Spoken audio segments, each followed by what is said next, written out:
You're about to listen to TADPOG. Tyler and Dave play old games. It's a comedy video game podcast. We would like to stress that the hosts are not experts and are really just very crass commentators. Seriously, this is an explicit podcast that happens to talk about video games sometimes. So please enjoy this pretty okay podcast with Tyler and Dave.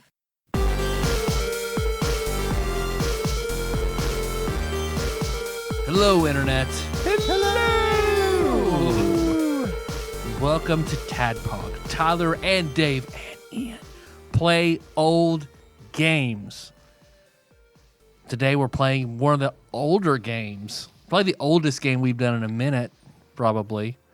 Talking about Dirty Harry for the NES. Yeah, that's the thing. If you didn't know, I didn't know, and then I saw it was, and I was like, "Well, let's do that." Now I know. You said Now I know. You said today in our chat, I can't understand how someone saw Dirty Harry and thought we should do an NES game for this. I get 19 it. years after the fact. 19 years after the fact. Or even longer. When you said that leak about the Xbox 360 Dirty Harry. Yeah. Yeah. Well, unfortunately, that one didn't come to be. The franchise has held up. I mean, the Dirty Harry movies are still have always been sort of a thing. It's kind of like Die Hard films, you know. For a while, there was one coming out. There's like 4 or 5 of them. Yeah, I think there's like 5. I didn't so realize. that game release, which was I think 1990, might have correlated with like a new movie coming out. I think the Deadpool was the last Deadpool. one, and I think that came out in like 80. Okay, well, We're maybe sure that's Harry not gets right mutant then. powers. Love it. But I think it's the same thing as to say, well, this is kind of a franchise. This is kind of an iconic thing in our culture, so we're going to make a game of it. So we'll see. We'll dig into that more later. Well, before all that, what you guys been up to? Let me check my notes. Click, click, click. Click, click, click. I'm still off my anime this week. Anime not. Because anime not continues. I'm going to have to name December or something to do with not watching anime, I guess. Anime-mageddon. And if I watch anime, I lose. I don't know. But That still falls under no nut no. because I'm still trying to catch up on Handmaid's Tale. I mentioned last week I was trying to watch that again, and I'm getting closer to the point where we left off. It's just taking me a little while to get there. But we did watch a couple of movies that I wanted to bring up. Some are holiday related and some are not. I'm glad you said that. Why? Because you reminded me of something I could talk about. Thank you, sir. Sorry, I'm typing to make sure I don't leave something out. You Okay, people. I can tell a joke while you type. Okay. What is All right, I'm done typing. What's a pirate's All right, moving on. What's a pirate's favorite letter? R. You'd think so, but the C be his first love. I'm glad I walked into that. I love that. I knew I was being set up, and I wanted it. Before I talk about the movies I watched, I got in a jump on the New Year's fitness. You know, everyone gets all in the mood to get into shape. Yeah, I'm in that mood now. So I got a treadmill. I'm more in the binge mood, Right. with the intention of losing weight in January. I've been back in We'll binge see. mode for a while. I have not been taking care of myself diet-wise, but I did get a treadmill. So I've been Cool. walking That's again awesome. Nice. in my office. I almost killed myself on it the other day. Not as awesome. It's one of those that goes under the bed. Like it doesn't have rails to hold on to. Oh. And you just got to keep your balance and walk on it like, you know, you would walk down the sidewalk or something, but it's not that easy. I did okay until my foot came off of it. I kind of drifted to the left. And I didn't realize it. My foot came off it. And I'm still nimble enough to catch myself and Good. prevent an injury. But that was like the first day. I've gotten accustomed to it since. So hopefully I will remain upright and alive so I can continue hosting the show, because that's all I do now. I'm glad that's the only thing you're living for. That's all I'm living for. Sorry, Henry. And then I had the fucking best. So I, as you both know, I play Overwatch, and I can't. It's a dragon I've been chasing since 2016. I hate it, but I love it, and I hate that I love it.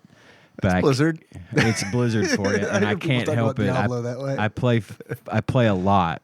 I'm not good. I have terrible aim, terrible game sense, terrible positioning, but I have a good time with it, and I've become.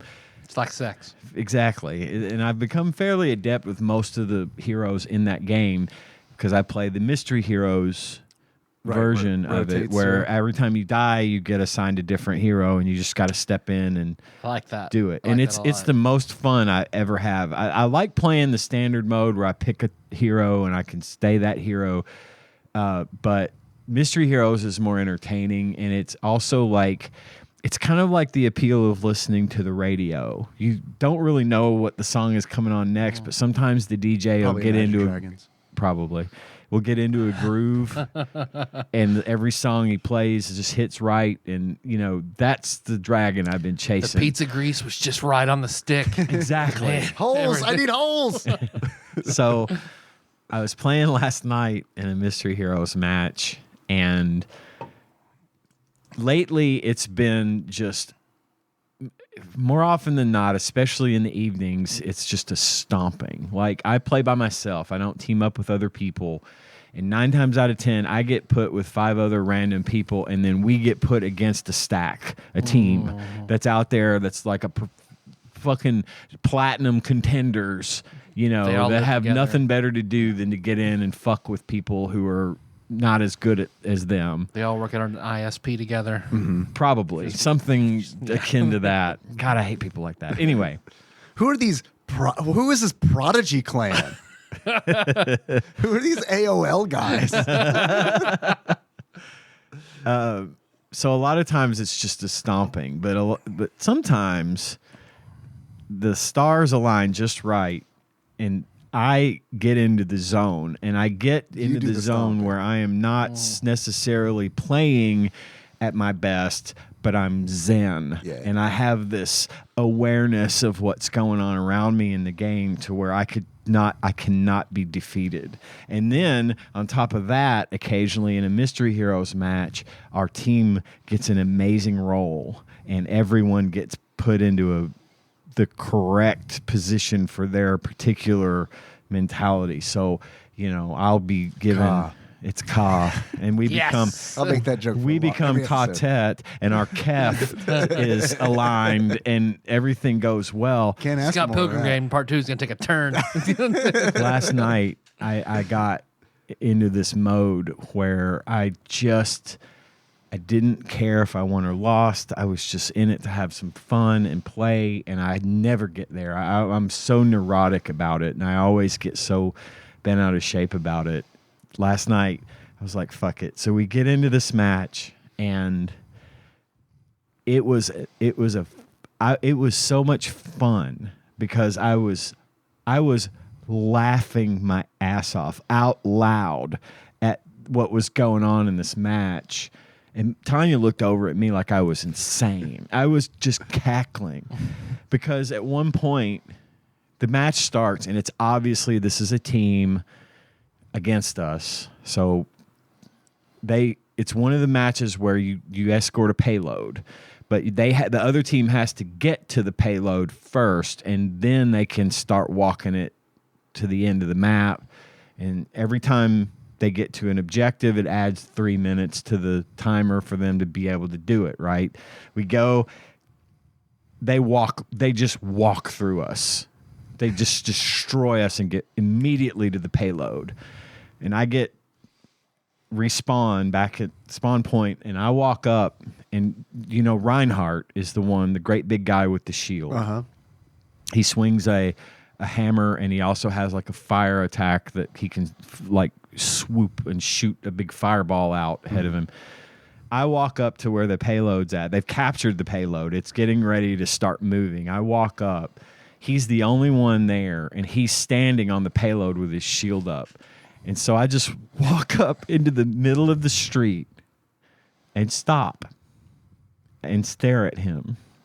I don't shoot at him. I don't do anything. I don't put up I got assigned May, the ice one, that she can put up an ice wall and she can freeze them, whatever. I don't do anything. I just watch. And he's looking at me and I'm looking at him.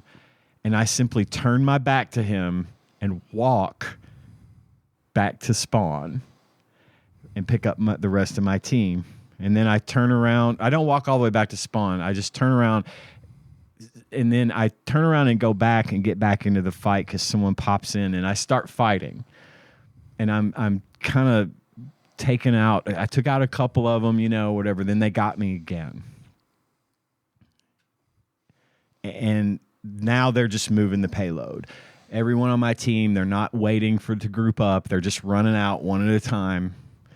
They go and they just are getting killed one right after the other. They get the payload almost all the way to the end.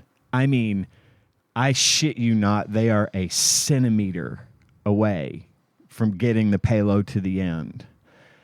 And one of their guys runs up to me as Roadhog, and he starts hitting me with the ult. And I'm playing as Orisa, which is like this big tank.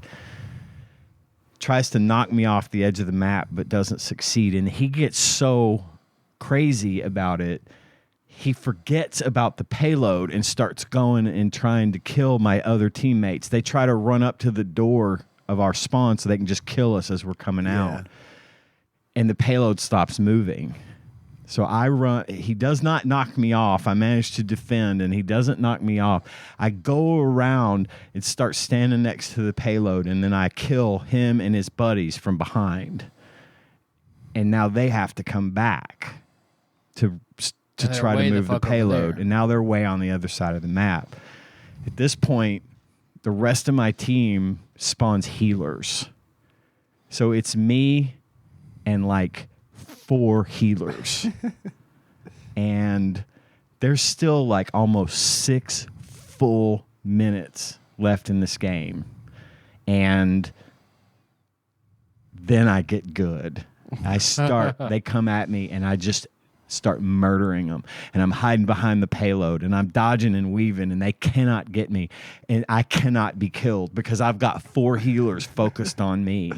And I just start annihilating them and pushing them back and pushing them back. I held this team off for almost 6 full minutes. I got killed one more time, came back into the game. By that point, it was in overtime, meaning the time had elapsed.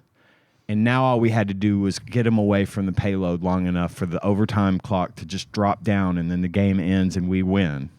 Oh. I just jump back in the fray, and I'm Widowmaker, who's a sniper. Mm-hmm. I don't even have time for that shit. I run up to the payload and just start using her automatic, start killing them again. They don't know what the fuck is going on. Eventually, we win. We won this match, and I was screaming with laughter this whole time because I could not believe I was still alive. Despite the fact that I had all these healers working me, I was getting fucking pounded upon, and I thought for sure this was going to end at any point. But it got to the point where I didn't care if we lost, right? Because I had held them off for so long, and it was just super funny. You already had a victory. I mean, early on. They knew they were going to win. They knew it, and they lost, and it was joy. It was absolute joy, and I have the turtle. What?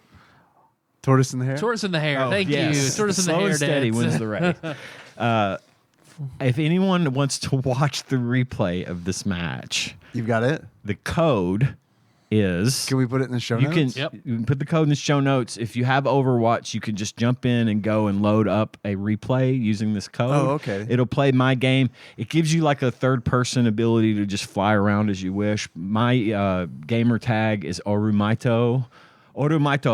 It's spelled just like it sounds. And if you want to like toggle until you are first person behind from my view, you can see how I saw everything. Okay, cool. The code for this, if you are interested in watching, is RJ V as in Victor RXJ. Put that code in. It's in the show notes. Put that code in if you want to see it. 20% off your order. And you'll get nothing but fully entertained by how. And imagine me just laughing my ass off about. I was going to ask if it captures. I didn't have any mic on at the time, but just imagine about, I don't know, with about 2 to 3 minutes left in the match, imagine me just not being able. There are times where you can actually see me waver. Like I'm going to shoot something, and you can see my like reticle waver because I'm like laughing so hard I can't aim. So anyway, that's the code if y'all want to watch this. And I didn't mean for that to go on as long as it did, but I heard the doom music kicked in for me in my head while you were telling the story. So it was good. It was a lot of fun. And if you want to know why I keep playing Overwatch, there's the reason. Stuff like that. It's shit like that because it's rare, but when it happens, it makes me realize why I love this game so much. Anyway, back to what I watched this week. There's a new movie on Netflix called Leave the World Behind. Yeah. It's got Julia Roberts. Okay. And I know her. Yeah, she was in Hook. She was in Hook. I forgot about Yes. that. Don't By know herself. how- right? Ethan Hawke is in this. Not from Hook. Not from Hook. This is a movie, a brand new movie on Netflix. Well, it's relatively I did new. watch that horror movie with him in it. The Purge, Sinister. Sinister. Yeah, Sinister's good. It's disturbing, but it's pretty good. Basically, they rent an Airbnb to get away from it all for the weekend, and chaos ensues. I don't want to say anything about it. It was a very good movie. It was a very tough watch in places. It's just hard to watch. Is it what kind of movie is it? End of the world type stuff. Okay. Apocalypse kind of thing, which I probably spoiled a lot, but it's an excellent movie, but it's a tough watch. 4 stars. Wisdom Sage says check it out. We watched another movie called, strangely enough, this is not the kind of movie we usually watch, but it ended up on the TV, and Tanya and I both very much enjoyed it. I think it's from about a year ago, called Mafia Mama. Oh, yeah. I heard about this Toni movie. Collette. Yeah. Playing as a woman whose grandfather dies and leaves his mafioso empire to her. Yeah. To run. And it's actually her in an upbeat, funny, comedy, positive role, which is rare for Toni Collette these days. She usually plays very dark roles. Right. I found it to be charming. It's not the sequel to Hereditary. Yeah, and it's kind of not at all. That'd be great. Hereditary Part 2, Mafia Mama. It's not. It's kind of a chick. Batman's Mafia Mama. It's kind of a chick flick. It's a little bit of a. It's got a little bit of the romancy kind of stuff in it, but I very much enjoyed it, and it's a good Sunday afternoon watch. If anyone's interested, I'm giving that one 3 stars. Wisdom Sage says check it out. Next up on my list this week is a movie called Santa's Sleigh, spelled S-L-A-Y, starring Goldberg. And he plays Santa. We saw that at your house, didn't we, Dave? Like in Lexington? It's an older movie. Yeah, I vaguely recall that. Hilarious. It's so bad, but it's great in its awfulness. I feel like I'm trying to remember if that was a Riff Tracks thing or not, because it may have been, or maybe it was just on. Because I vaguely remember watching it at your Lexington apartment. Yeah. He plays Santa, who it turns out the whole point of Santa was that he was cursed. He lost a bet. He lost a wager and ended up having to be Santa for 1,000 years. And now the 1,000 years is up, and he has come back to seek his revenge. We watched it the other day on a goof. I think it was on Shudder. God, it was fucking awful, and I loved every minute of it. It made me so happy. So Santa's Sleigh. With Bill Goldberg, it has to be good. Yeah, right. Last but not least on my list of shit that I've watched this week is a movie called All Is Bright. This one's about 10 years old. It's got Paul Giamatti and Paul Rudd in it about a couple of guys Both the Pauls. it's a Paul Fest. About a couple of guys from Canada who take some Christmas trees down to New York City to sell them. New York City.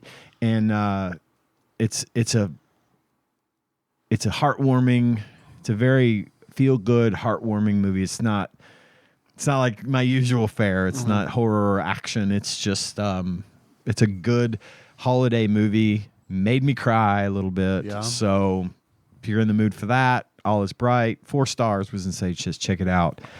And the last thing I want to mention, Dave and I very briefly discussed this today. Yeah. The trailer for the new Beverly Hills Cop movie dropped today. Axel F is the title of the movie. It comes out next summer. Which I think is cool that the movie is called Axel F because the song from the movie, dum dum dum dum dum dum dum, that's called Axel F. I didn't know that. Yeah, so he's back In POG form. in Beverly Hills Cop form. We got all the old favorites in there.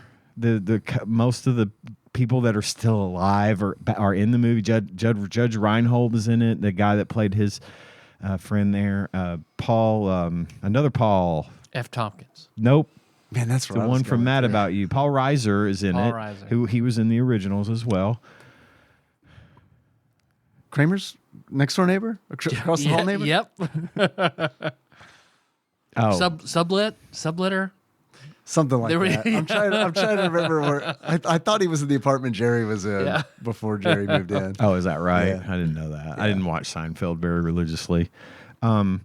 But I'm excited because Beverly Hills Cop are some of my favorite movies. I was hoping and praying that there was a Beverly Hills Cop video game for classic consoles, but there is not. Alas, there is That not. strikes me as very odd. It's very odd that there was not a Beverly Hills 'Cause I thought Cop. about Because if looking they that did too. Dirty Harry, surely the fuck they're going to do Beverly Hills Cop. At least something. Basically the same game. If you run out of bananas, you got to reset. But anyway, alas, there was no NES or Super NES game for those movies. But if you are feeling froggy, watch Beverly Hills Cop, Beverly Hills Cop 2, and Beverly Hills Cop 3 for a good time. Call Axel F in 2024. You're gonna love it. Or you're not. I don't care. But I am always going to be a huge fan of the Beverly Hills Cop movies. I'm so pumped. This is, it kind of fell into one of those things where it's like, do we really need it?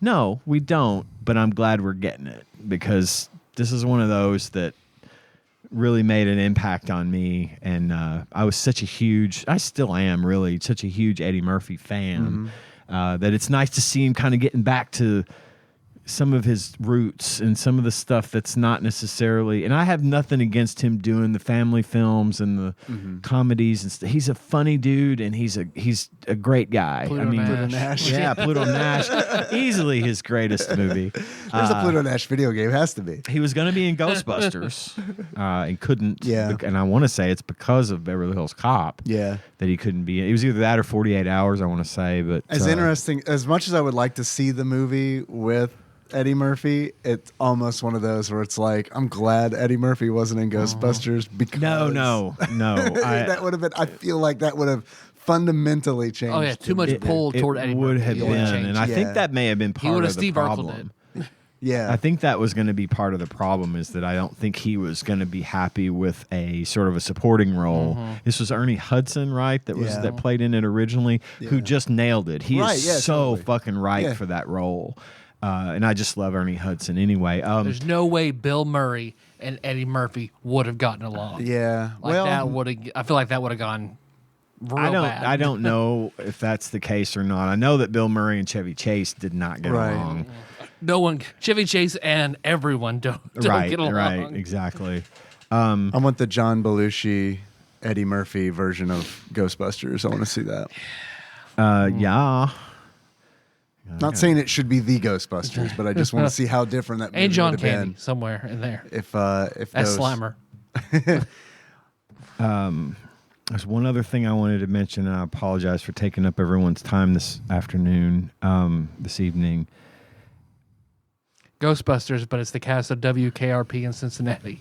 I never watched that. Nikki loved it, but I never really watched it. Of what? WK. Oh God, I love that show. Oh, the humanity. I did want to say one more thing. I know I said that 4 times now.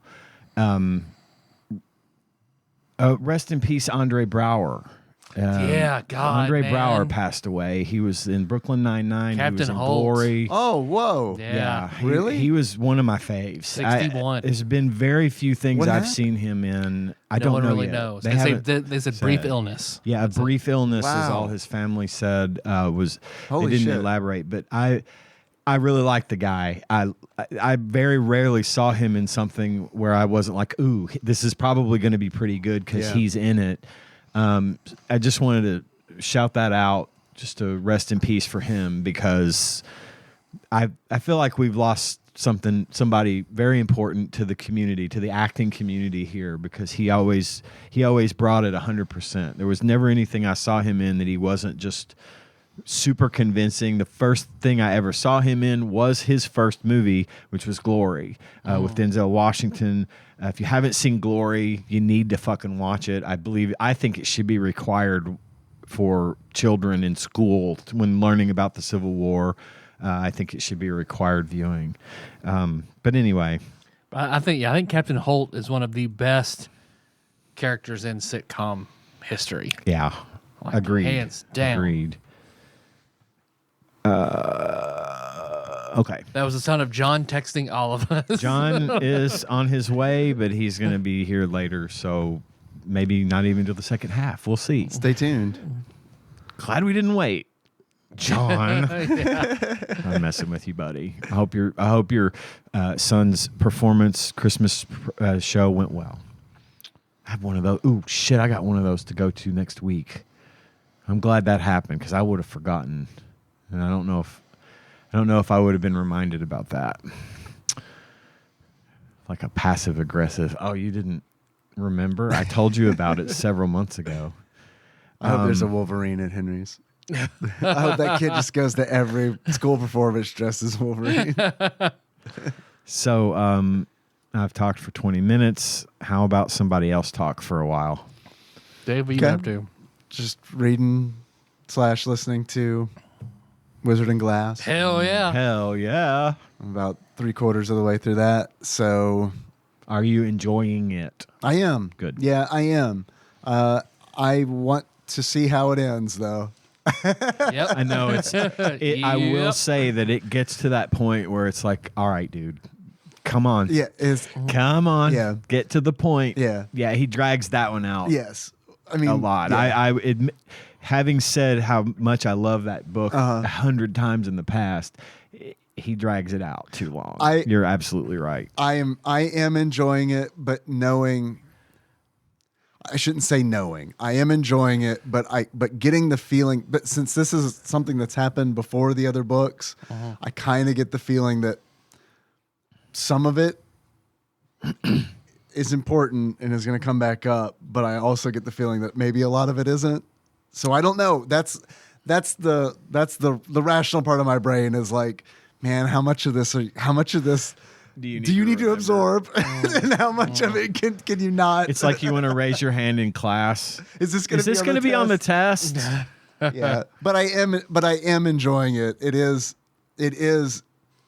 I think prequels are very hard because it's one of those where it's like, well, you kind of know. I know where it ends, but I don't know how it happens. Right. You know what I mean? I know how it ends, but I don't know how that Right. happens. And it's kind of like, and my favorite still so far is the drawing of the three. And one of the reasons is because I really honestly had no fucking clue where that story was going. I really didn't. Really didn't. And it was all just like twist after twist after twist. And it's like, holy shit. I don't know who's going to live. I don't know how this is going to resolve. Like my brain is like, I don't know. He's probably going to do it, but I don't know how he's going to do it. So that one felt like a magic trick almost, sure. you know? And I understand because you know pretty much who survives Wizard and Glass. Yeah. Right. It's been mentioned several times. yeah. Who does not survive Right. Wizard when and he Glass. meets Sheb in Right. Tull. Right. Yeah. Yeah. And I do think that's really cool. Like all like the tiebacks to the other books is really nice. It gives us like a real rich feeling to it. I do like how Stephen King, of all people, feels the need to put an argument at the beginning of every book where he summarizes what's happened up till now, because he knows it's been like 6 years since the last book, and previously on The Dark Tower. But second of all, he'll always put something like, I felt like I need to do this because ... And I'm like, you're Stephen King. You can do whatever the fuck you want. No one's gonna stop buying your books because of you decided to write a prequel to the in the middle of this saga. But I just got through the Jake's part in the Wastelands. Yeah. I'd forgotten. I keep getting reminded just how intense that fucking book, how some of these parts are. Yeah. Just like, I already know everything. Yeah, and yeah. I'm still like biting at the bit to see what happens next because it's just that good. You're moving along in a good clip. I am, yeah. Yesterday was nice. The last 2 days were real nice because I've had to go for work. I've had to go to a hospital to sit in on meetings as a rep, but I didn't have to do anything. I just had to actually be present in case an IT question came up, and it was like a 45-minute drive both ways. Or each way. So I got to chunk through it yesterday. And That's nice. For the last 2 days, I've gotten like a good solid 3 hours of just nonstop listening in the car. Yeah. So that's been great. And I just got done with Roland v. Court. Best part of that book. That's a great scene. Yeah. That's a fantastic scene. I love that. David. That was What's your weapon, maggot? My weapon is choose David. yeah. That was that moment in that book was where it was like I was multitasking when listening to it. And then it was like, Hold up. yeah, I'm just gonna sit here and listen until this bit is done. Dave, are you praying? Sort of. There are, but I mean, I am enjoying it. I am enjoying Wizard and Glass. There are, even though I just said I kind of know Right. what happens, there are parts that I definitely don't. Like I want to know what happens to the big coffin hunters. Like I want to see how that all resolves. I want to see what happens to Rhea. I want to, all the villains. I want to see what happens. What happens with them? Grapefruit. So yeah, The how is always sometimes, or is I should say, is sometimes as interesting as the what and the why. It's like, okay, what happened to Cuthbert? I cannot say. Nope. it is never. fucked up. But now to me, it is Cuthbert. Yeah, he's gotten that kind of hammered in now on me. But if I read it, I'm never going to be able to read it as Cuthbert. It's always going to be Cuthbert. Yeah. And I don't know if that's I don't know if it's like one of those. Phonetically in deities and demigods, it is Cuthbert. I was wondering if it's one of those things that he does on purpose that's like just slightly different in Midworld as opposed to what we would. I looked up. How does Stephen King pronounce Cuthbert? Yeah. And the answer, I didn't do a big search on it. I was just like, the first answer Google popped up was like, I trust it. It's fine. Was just said that he's never publicly said how it's pronounced. Okay. And it's like, okay. Because it's to me now, it's fucking Cuthbert. And I know what's going to happen is I'm going to start this next book that's not narrated by Frank Muller, and they're going to say Cuthbert or something. Oh, yeah. It's like, Charles Goodell says Cuthbert in The Gunslinger, so yeah, if he goes back, then it's going to be Cuthbert again. so, well, I'll just steel myself for that because I already had to get over it once that it was, okay, I've accepted, it's Cuthbert, and when it goes back, it's going to be like, fucking, okay. Now I got to get used to it again. Yeah. Who are you talking about? I'm so confused. Well, I always said, reading the books, I was always Cuthbert and Elaine. But then Charles Goodell says Alan. So that's always spelled? jarring for me. Alain. Yep. Is it really? Because I never would have guessed that from the way Frank Muller, because he says Alen. Yeah, it's Alain is how it's spelled, and I always read it. I like Elaine better than Alan. Yeah, I always read it as Elaine. Yep. Like the sound of Elaine, only Elaine. Jerry's girlfriend. Right. At a time. At one time. One time. Former girlfriend. Yeah. So that's really honestly been taking up a lot of my time because I'm enjoying it. So a lot of times, and I don't play games and listen to it. When I listen to it at home, I'm just kind of like listening to it. Staring at the wall, Yep. eating. Typically, yeah. Like at lunch, when I come home for lunch, Yeah. I'll play it on my Bluetooth speaker while I eat, and then pick it back up when I get in the car and drive to work. So I burned through 10 hours at least of the Wheel of Time farming Inferno in Diablo 3. I could see doing something like Yeah. mindless in a video game. Yeah, for sure. I could see doing that. Other than that, Henry had his birthday party at the Vertical Jump Park. yeah? And that was Good fun. shit. Yeah, he enjoyed that. Did you jump? No. We only had passes for like 8 kids, so Gotcha. anything up more than that, had to pay, and I don't want to go jump. There's a really good scene in Bad Moms Christmas with Yeah? Mila Kunis where they go to a jump park like that. Yeah? And they all get they're all drunk and they're jumping around and stuff. It's Now, if fun. I were drunk, I could totally see jumping, but outside of that, I watched him jump. I took video of him Well, jumping. there you go. We've been putting together a model F-16 that he cool. got for his birthday. That because he's real big into the airplanes. the aviation stuff now. Still playing that game that has the Eagles. War Thunder. War yeah. Thunder, yeah. He's still all about that. Did he get any Eagles for his birthday? We got Microsoft Space Bucks that got converted I into. gotcha. Here's some War money. Eagles.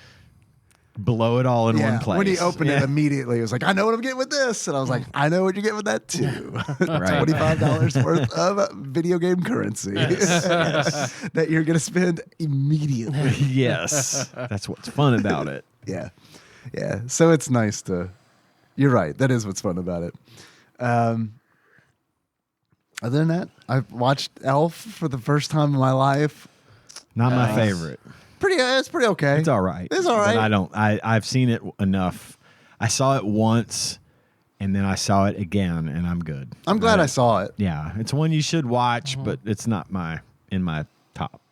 But I saw bits and pieces of it. So I'd already, I guess, seen a lot of it, just not in the right order. yeah. Or longer than like 5-minute increments. I feel like if you worked retail at all ever in your life, you've seen a little bit of Elf at least. That or if you've waited tables, you've seen Waiting. Right. It's like the two, yeah, I get it. If you worked in a restaurant, you've seen The Bear. So, yeah. I'd like to watch The Bear. I've heard it's really good. It is. It's good, but I can't do it. Hit too close to home. Oh, it gives me anxiety just like it did back then when I was living that. It just, I can't.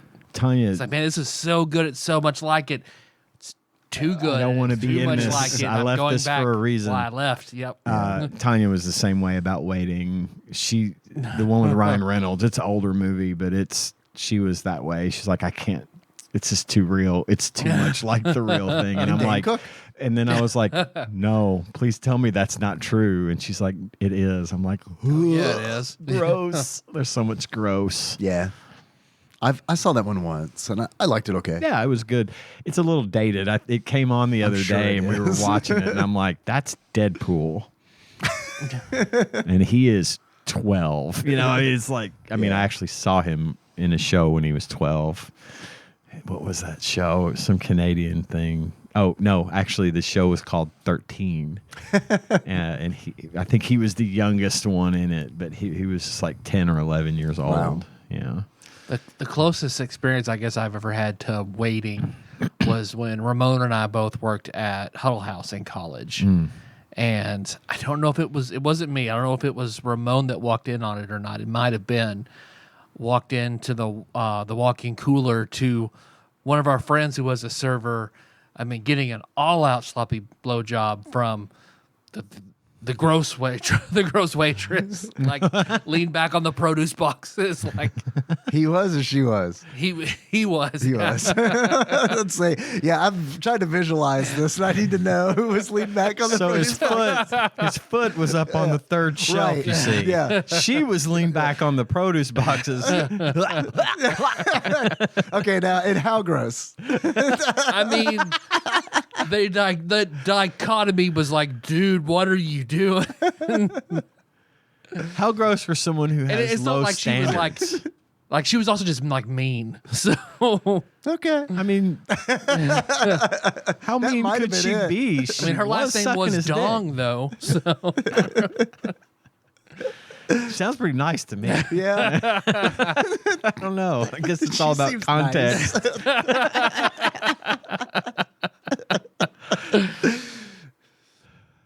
Other than that, man, just playing Final Fantasy 14 when I can, but that's really just kind of a weekend thing of recent. So looking forward to some time off. Girl, same. Real bad. I'm Gotta looking for get some through. time off. I got to get through tomorrow and 4 days next week. 4 days next week, you lucky dog. We're off on I Friday got because 5 of Christmas Eve. That's nice. So we get Christmas Eve and Christmas Day off, but Christmas Eve and Christmas Day happen on a weekend this year. Right. So we get the Friday and then the 26th off. That's awesome. 23rd and the 26th. So yeah, I'm pumped about it. So I got to get through 4 days next week, and then I don't go back to work until like January the 3rd. Yeah. And I'm going to love it. Yeah. I'm going to try not to be my usual self and dread the fact that the vacation will eventually end and try to actually enjoy myself this time around. Yeah. Me too. I did hear from my dad. He said he was not going to be able to come up this year for Christmas. Apparently, he fell again. oh shit. This was just the other day. He fell in the kitchen, knocked himself out again. Yikes. Didn't have to go to the hospital this time. Apparently, the EMTs cleared him to stay home, but he's too unfamiliar places are probably not the best idea, and we're all a little heartbroken about it. I wish I could go down there, but I just don't see the logistics. We had been kind of counting on them to come up this Right, year, yeah, and yeah. I don't think logistically we're going to be able to make that happen. So now we're going on like almost 3 years that I haven't like been in my dad's physical presence. Just because of COVID, and then he hurt himself, and then he hurt himself again, and he's okay, but I just kind of, shot some stuff down for our plans this year. But anyway, on that light note, what have you been up to, Tyler? Melissa and I did start a new show. We got through the first season of it. Ooh, what is it? What is it? We love it. We love it. It's hard for me to introduce her to a show, and she immediately like, God, this is great. But The Righteous Gemstones. Oh, okay. Yes. I'm so glad. It's so good. I am It's so glad good. you're watching it. I've tried to tell everyone to watch Yeah. that show. It gets better. It gets better. It like just keeps getting better. Yeah, I God, love it's it. so. I already quote Judy to her all the time because there's a part where they do like a flashback to where they're kids, and the older brother's getting in trouble, and the younger sister sneaks down the stairs and is listening to him get chewed out. Like, Judy, why are you down here? I love watching Jesse get in trouble. It makes my bird twitch. so I'm always asking Melissa, I make your bird twitch. It is such. I am. She talking about her privates. God damn it. I'm thrilled that you are watching this show. I cannot wait to hear. Yeah, we just started more. season 2 last night. Okay. I had to stop halfway because I was too tired. It's only like four. Three I think seasons. 3 seasons total. Fourth is on the way. It goes too fast. It really does. And the third season, I think I mentioned this on the show before. The third season just has a moment of pure joy, and I cannot wait for you to get there. Well, I already cannot love wait Baby for it. Billy too. Walton Goggin is That's one amazing. of my favorite actors in all of movie history, and he is spot on perfect in this He is. show. Oh man, he's the perfect Walton Goggin. like pre-televangelist douchebag. God, he's so good. He was in Justified and several things. He's in the new Fallout show too. I saw. Oh, is he? Sweet. Well, I'm definitely going to watch it then. I was on the fence. Now I'm not. Yeah, I watched that Fallout trailer And man, I was not on board until they started showing like comedic actors in it. And then I was like, oh, okay. It's kind of supposed to look like this then? Okay. You know what I mean? Yeah. Because, I wasn't sure about it. I don't know. I'm not as hyped for it as I am Axel F. So Me neither. because that I felt like that was a good trailer. It was a great trailer. But maybe it's because of my age. It could be. It could be like that fan service. That yeah. Oh, it's that definitely. moment of Yeah. and then I'm gonna watch it and be like, it was okay. It was fine. Maybe. It wasn't as good as the other Maybe. ones, but it was fine. Yeah. I don't know. We'll see. But yeah, cool. Fucking Righteous Gemstones. I want to brother. watch that. Yeah. I think- recommend high 4 stars. Wiz and Sage, just Yeah. check it out. I was gonna get that Max Black Friday deal because it was like a ridiculously low amount per month. And I was like, oh fuck yeah, I'm gonna do this. And I got as far as getting onto the site to sign up, and then it was like, what, ads? They have an ad plan. Yeah. I was like, never mind. I can't, man. I fucking cannot. get it. I'm a spoiled boy. I get Can't it. do it. Understand. We have HBO we've got YouTube TV Yeah. and we have HBO.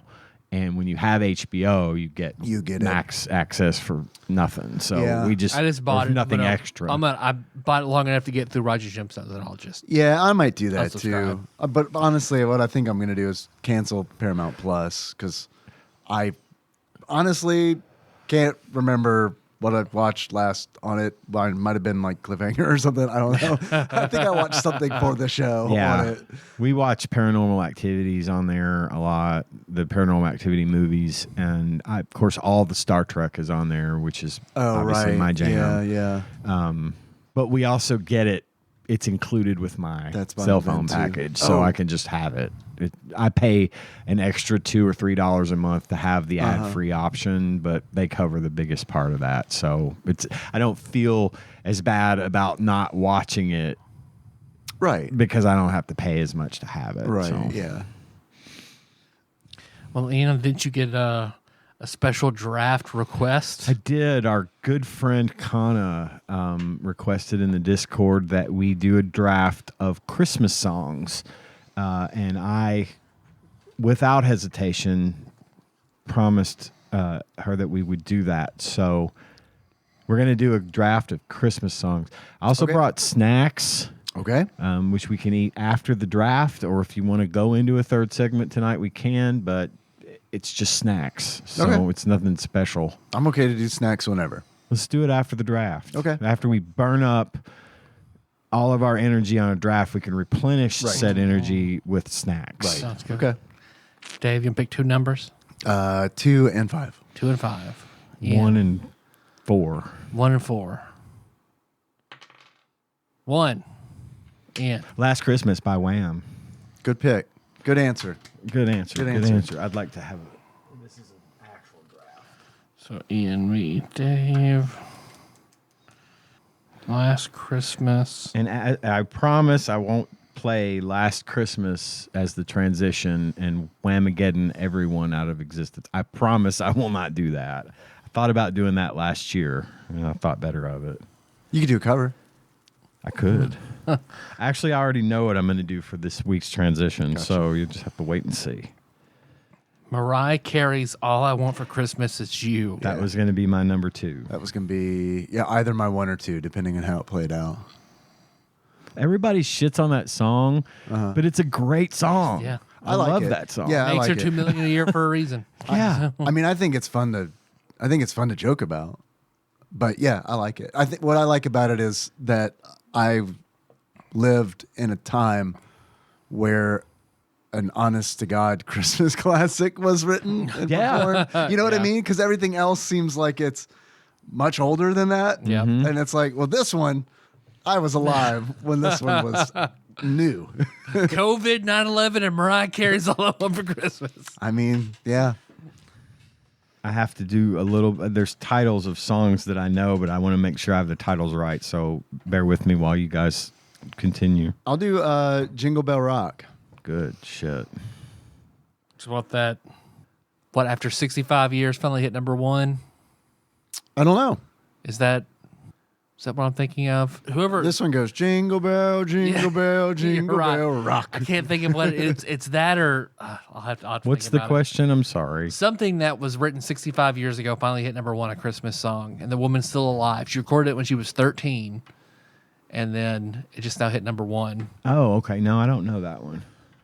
Back around to you, Ian. My second pick is Good King Wenceslas. I love that song.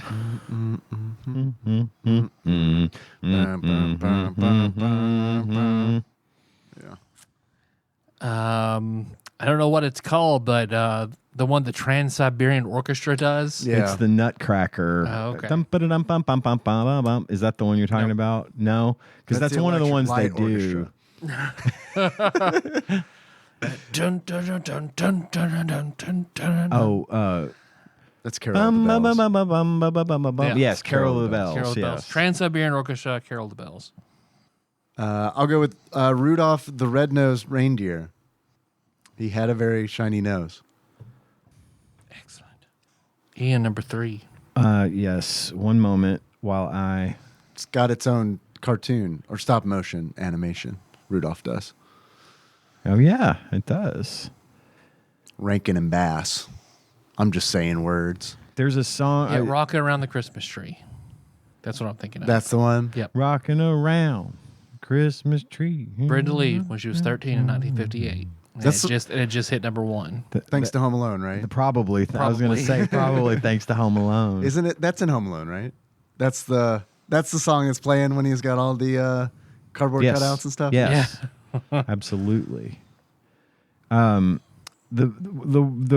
version Silent Night is the one I'm picking, but if there's a specific version that came out like in the last 10 years or so, it's like a really quiet, slow, bass heavy kind of like it's got kind of it's sung by a woman who.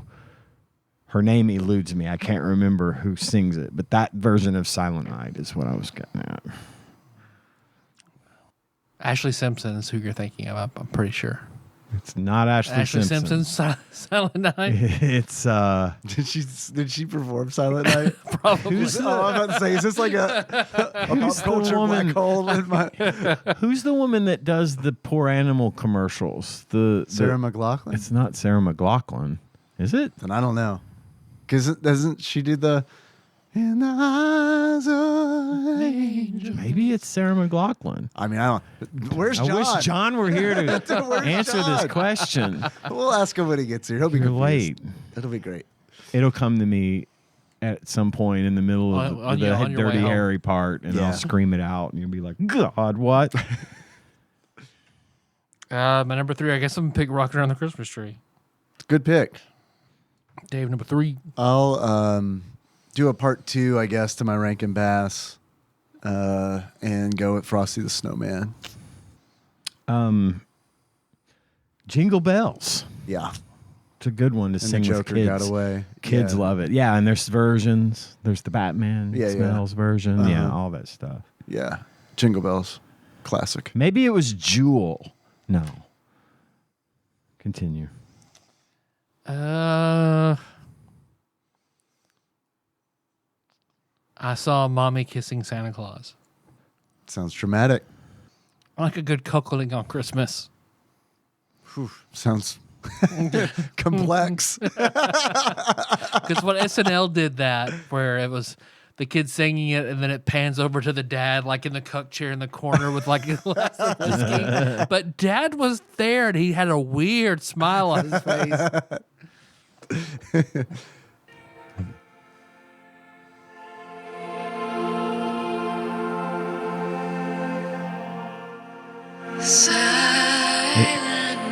It is Sarah McLachlan.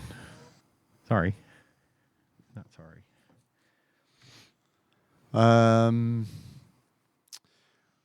I will go with one that I don't think anybody likes, but I loved it as a kid, and that is Up on the Rooftop.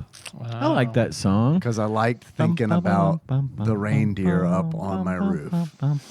This was probably the year right before the thing I discovered about the guy. To all the children listening to our show. Spoilers for the kids. Spoilers. Christmas spoilers. Skip ahead 30 seconds.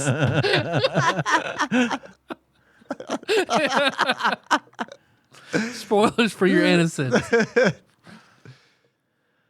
Ian, your last one. We wish you a Merry Christmas. I always liked singing that with my schoolmates. And from Taco John's. Yes. Feliz Navidad Feliz was Navidad. an honorable mention. Feliz Navidad. When we used to sing it in school, everyone would always go, "We wish you a Merry." Everybody would like lean real heavy into the wish part. And everybody always chuckled on the figgy pudding. Yeah. Because no one knew what figgy pudding was, Sounds but funny. it sounds funny. So Anytime I hear "Wish You Merry Christmas," even if it's because the way they end that fucking jingle at Taco John's is just like, I know it's Feliz Navidad, but I mean, we want to wish you a Merry Christmas. I mean, every time I hear "Wish You a Merry Christmas," I think of fucking Taco From the John's. bottom of our hearts. we were Here watching. at Taco John's. We were watching Fargo the other day, and the movie Fargo. And at one point, they're in a dinner theater, and I love that movie. That dude is performing. Jose Feliciano is performing, and I was like, God, I wish he would sing Feliz Navidad, and then end it with "and from Taco John." It doesn't seem right if it's not. If it doesn't end that way, it's fucked up, man. And I still can't not think of the meme where it's like, oh, meet Felice, Navi's dad. Felice, Navi's dad. For my number 5, in honor of my wife, Blue Christmas by Elvis Presley. Okay, yeah. I'll have a blue Christmas without you. I love that song. That is an excellent song. Dave, last one. Oh boy. You had one more. Oh great. The Taco Bell jingle. Yeah. Feliz Navidad. That's, you know, Specifically the Taco John's version. yes, that counts. Honorable mention. Mele Kalikimaka is a wise way. That's in Christmas Vacation when he's dreaming about the pool. Yep. I love that one. Yep. Any others? White Christmas. Good one. Blue Christmas, White Christmas. Christmas, Christmas time is here. Played that one to Time death. for us and time for chill.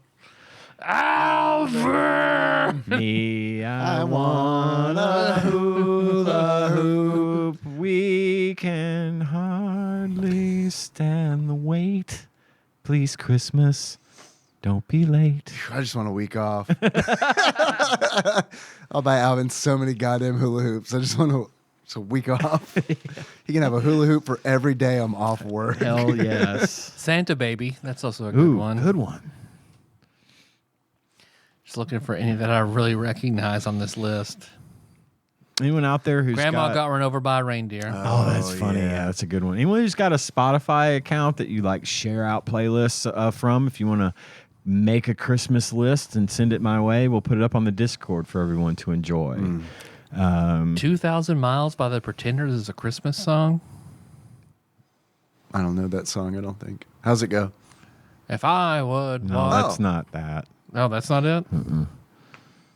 Well, apparently there's not another one, 2,000 Miles. It's 5,000 in the other song. 5,000. I Oh. would walk 500 miles. Well, And this one's a lot I longer. would This is walk 2,000. 500 more. I would walk 750 kilometers and I Royale with cheese. Let It Snow, Frank Sinatra. Yeah. Frank put out some good. My dad used Have to Yourself play. a Merry Little Christmas, Sinatra. He had a compilation cassette of like old school, like Bing Crosby, Frank Sinatra Christmas songs that he would always play while we were decorating the tree. It was always really fun. I always liked that. Yeah, it's a nice memory. Mm-hmm. I remember my mom, like, man, she loved decorating the tree, but I remember like she was real protective of those ornaments, man.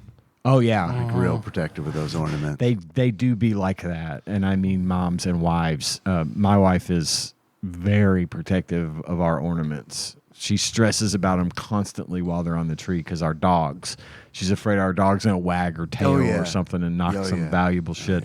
I'm like, well, put the valuable shit at the top then, because they're gonna wag. The dog's gonna wag, y'all. Yep. Yeah, cats too. Cats that get those bottom ornaments. Yeah, our tree is not up because I know Jack will get it. Yeah. Like cats would, but Jack will be even worse. Right. He's in an incredibly thumbs. destructive phase. Yeah. He has thumbs Like and incredibly height. destructive. You're a mean one, Mr. Grinch. Oh yeah. Beginning to look a Oh, that reminds me. 12 There's days of a Christmas. Didn't even think about that. Showbiz Christmas? 12 days of Christmas. 12 Well, days of I thought he Christmas, said showbiz too. I'm like, by the Angel rocket fire Pasquale. explosion. Mary Did You Know by Carrie Underwood. Remember seeing that get a lot of sign language treatment in church. Oh yeah. I don't think I've heard that one. All the time. It would be like 6 teenage girls for the sign language doing Oh Mary my Did You gosh. Know in sign language. Yes, I know what you are referring to. Yeah. and Melissa was one of those girls. I'm cringing hard. Mary, did you know? Oh that your God! baby Stop would it! Stop it! You're killing someday me. walk on the water? Good at this. I've seen it so many goddamn I wish times. we had video of this. This is great. That was entertaining. It hurts. It hurts. Tyler stumbling through sign language. Mary, did you know? You should do a master class. Or at least a TED Talk of just you doing that and then leave. No questions, please. Yeah. Y'all want a little snack? Yes, of course. Yeah. Little snacky poo. Tanya makes Chex Mix every year. Oh, I love Chex Mix. right. It is a legendary, time-honored recipe that she got from one of my oldest friends' mothers. Is there tutor fish to dip it in? There is no tutor fish and no Aston. Anne kept this recipe a secret for so long because it was so good, and they moved. His parents moved to Louisville, and we went by to tell them goodbye and farewell. And Tanya said, "Can I get that Chex Mix recipe?" And she wrote it down and gave it to her. And now Hell yeah. here we Hell are. yeah. Help I yourself. don't want to reach in there and taint it with my. Yep. Yep. Got some Curly curlies. one's Thank you. the best part.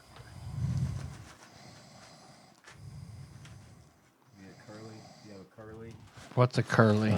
It's like this. Oh, no, I do not have on. Sans curly.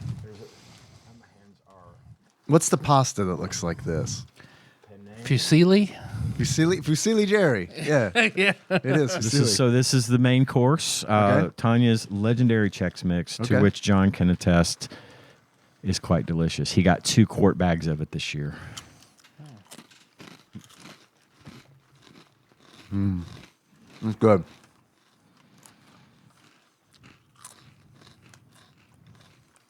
Yeah, Fusilli's good. Yeah. I can reveal that the curlies are honey barbecue Fritos, but that's all I'm gonna say. That's where the sweetness is coming They're from. plussed Yeah. up. Yeah. It's good stuff. I brought An a oyster cracker? yeah oyster crackers. I brought some. There's no peanuts in this Chex Mix, thankfully. I don't like Chex Mix that has peanuts in it, but I brought 4 quart-sized bags of this stuff to my office yesterday. Left, came back at the end of the day to pick up my car, and it was all gone. Offices are good for that. It is. Offices are great for getting rid of food. I would take all the stuff my students made that they didn't want to take home to work the next day, and they would clean it up. Yeah, yeah.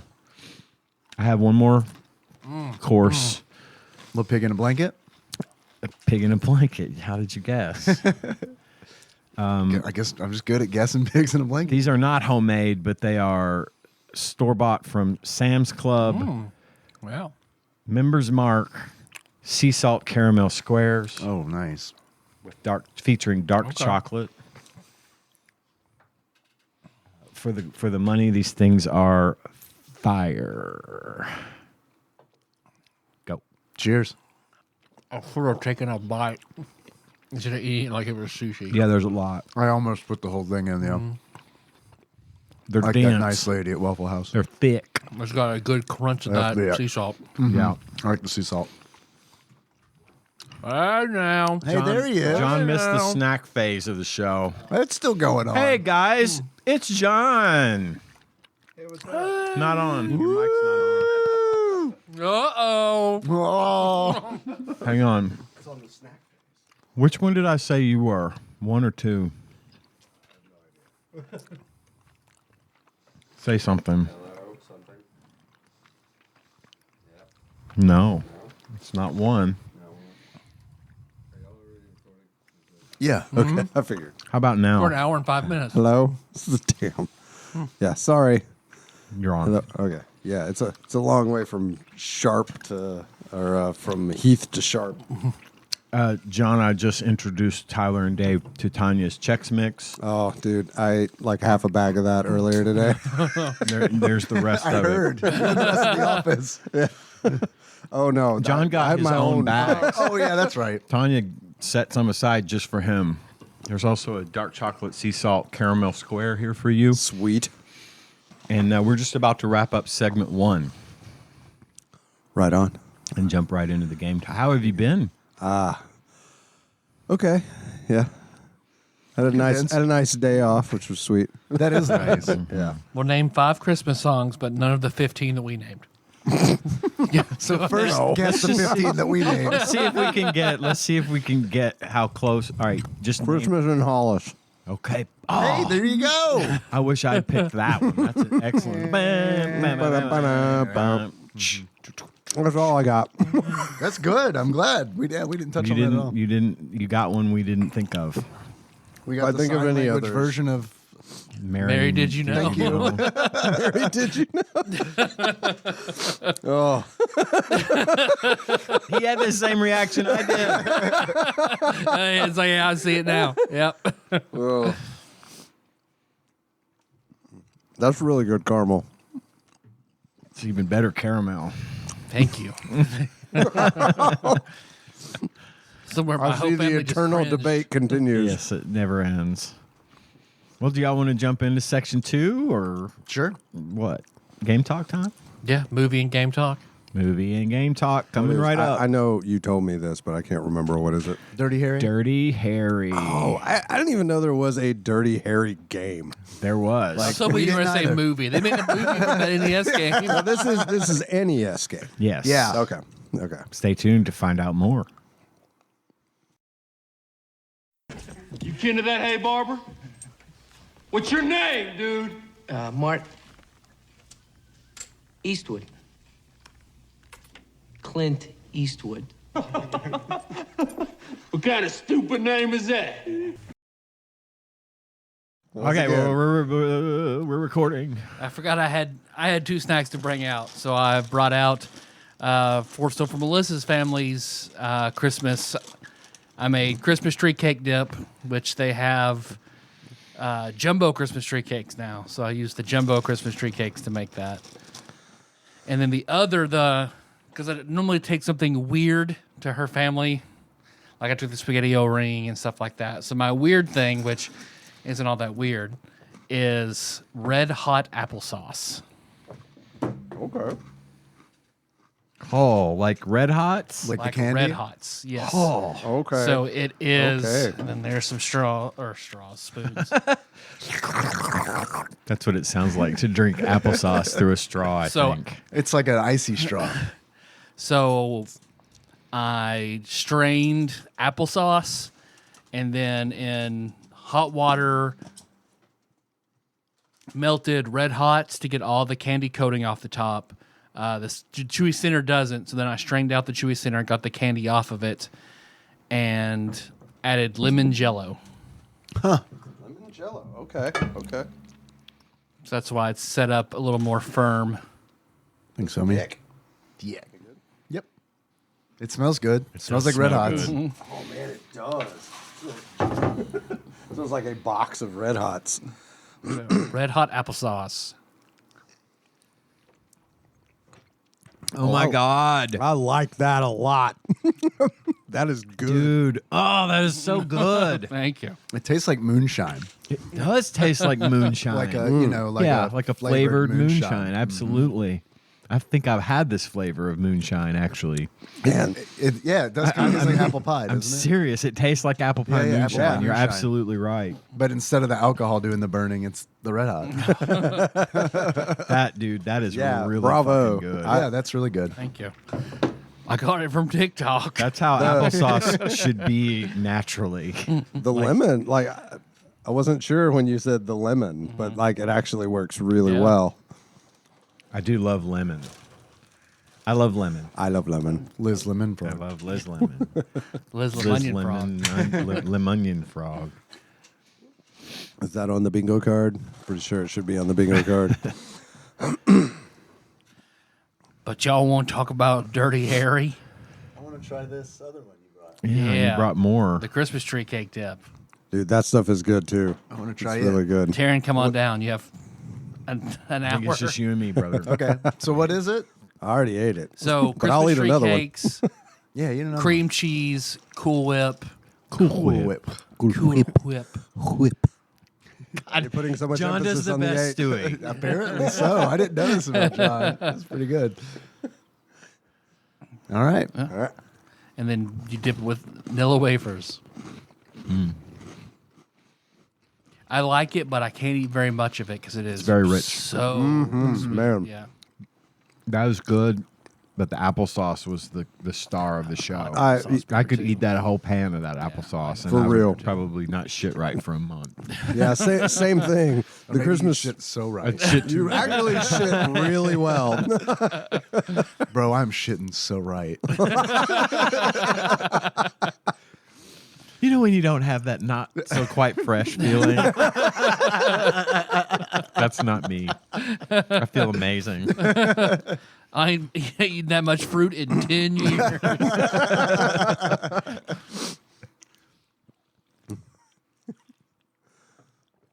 I'm also drinking Sprite Zero Sugar Winter Spiced Cranberry, which I think is amazing, and you can only get it about now. If they make that in a non-zero sugar, I would definitely try There's some that. at my house. Okay. I can confirm that. Pretty this is good? the thing. I haven't had any yet. I bought it for Tanya. She said it's a little too winter spicy. Like we're about the cranberry part. You know, I just want it to be Sprite and cranberry juice, and I guess it's got Yeah. some extra like cinnamony kind of flavor in it or something. I Yeah. don't know. She said it's okay, just not something she would want to drink all the time, Yeah. as opposed to Sprite with cranberry. Which I would drink that all the time. should be consumed all the time because that's Yeah. amazing. Sounds like a very good candidate for I don't know, like some vodka or some rum. I'm not an alcoholic, I swear to God. As he just This play one on a Christmas tree, podcast. these vanilla wafers could go with some bourbon, you know? Hey, the Nilla wafers are a good call because the guy who brought some of this to work, not only was his not as good, it was good. It just wasn't as good.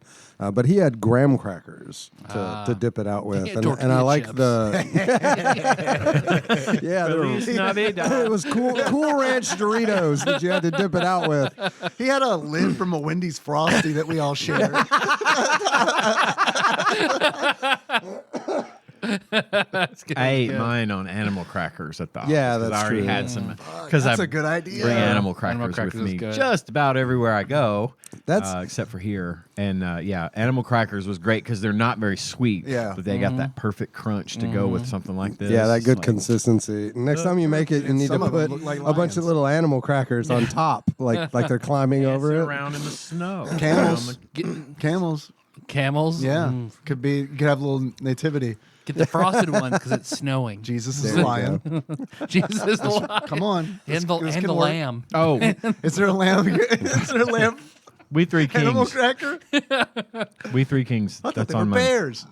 On my honorable mention. Oh yeah, good King Wenceslas. That would have been one of mine. I don't know if Yeah, anybody got that one. number Okay, one. all right. But anyway, Number one was Oh, my Wham. number one was Last Christmas by Wham. My Of course. second one was Good King Wenceslas. Yeah.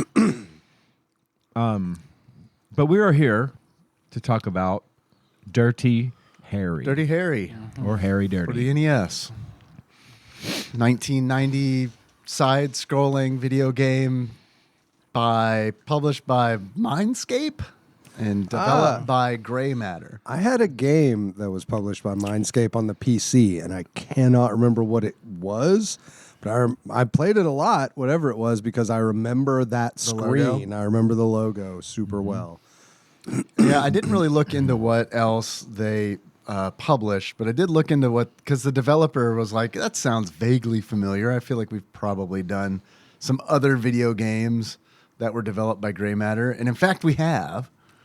They were responsible for The Incredible Crash Dummies. Okay, I was gonna say I knew it was. I had it. It was should've right on the waited. tip of my brain. No, you're good. I never would have gotten there.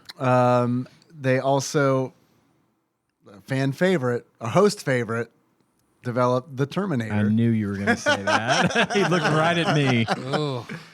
And another podcast host favorite, they developed the Ren and Stimpy show, Vidiots. Oh, We haven't done these yet. However, I have not heard good things about Wayne's World for the SNES. Oh yeah, Let's do that I rented next. Wayne's World. Oh, I was yeah. very Yeah, confused. Wayne's Okay. World next. Okay. Agreed. Yep. Yep. And we can all agree that we've seen that movie. Yes, I want to watch it again. Gonna watch. Yeah, Also- absolutely. I Got want to play the video game because I have seen so much about it and heard so much about it that is just the word. You said you did say this wasn't a Super NES game, Wayne's World for the Super Nintendo. and this hasn't been done on the show We yet. have not done Wayne's World yet. It is serendipity. Yes. Okay. Cool. We know what to do next week. They also did WWF King of the Ring for NES. They did B.O.B., which is a game I've never played for the SNES. Oh, okay. But I've heard that of got a lot of marketing at Yeah. the time. Yeah, I remember seeing, the like, marketing the for bug-eyed that. alien like It's robot. not Bombs Over Baghdad. It's not a flight sim. It's Combat it's an flight sim. outcast. It's an outcast Nintendo game. Yeah, it's an early '90s recruiting video game. It's Andre 3000 pre Woodwinds. All right. It's a. Oh, that was so good. God damn it. They also Shake it like a Polaroid pic. They did James Bond Jr. for the SNES, and then We got spit What? takes galore going on around the table. that one was just a fact, unfortunately. James Bond Jr. Yeah, That was a show. It's James Bond's nephew. It was a cartoon. show? Yeah, it was a cartoon. I didn't Oh like man, it, but Never- fucking miss me with that shit. Like, It missed everybody, really. I mean, Yeah, I it was wasn't not a big fan hit. of it. It wasn't a big hit. What threw me off was the fact where it was like he wasn't James Bond's son; he was his nephew. And even as a kid, I was like, "Then how was he James Bond Jr.? He's just a guy." And then they did Mad Max for the NES, which is a game I haven't played either. I would hope that it's good, but based on these other games they've done, probably not. Well, the one thing I can say about Dirty Harry is that Mindscape knows how both I like my video games and I like my women. Dirty and hairy. I didn't think I was going to have to elaborate on that. I wasn't 100% sure where you were going. It's with nice that, to but confirm. I knew it would. Yeah. So the best jokes are the ones you have to explain. I've always said it. I've always said that. That's why I'm such a successful comedian. I don't know. I mean, I find that some of the best jokes are just reading a game title off of Wikipedia. My children would have been shocked by Dirty Harry the movie. Yes. Oh yeah, Particularly just one section. Are you Just talking one? about the first Dirty Harry, like Yeah. the original This one's Dirty called- Harry? Just called Dirty Harry. Mostly by one is where the he movie. just goes through all the racial slurs. Yeah, there's Oh, I thought it was the one where they're talking about the 15-year-old girl that he kidnapped and talking about her tits. So I was like, Oh, yeah. holy shit, Yeah, that one this too. guy is fucked up. Great, When- great tit. Yeah. When did And then that they pull her movie come naked out? body out of the fucking 1971. ground. And it's like, holy shit, man. this one, 1971. That tracks. this one yeah. predates me by 2 79. years. It's 79, isn't it? No, Oh, it's 71? This one's 1971. Okay. Yeah, fresh off of the 60s, the Dirty Harry movies established some sort of the iconic rogue cop role. Me watching Dirty Harry felt like Gen Z watching Seinfeld.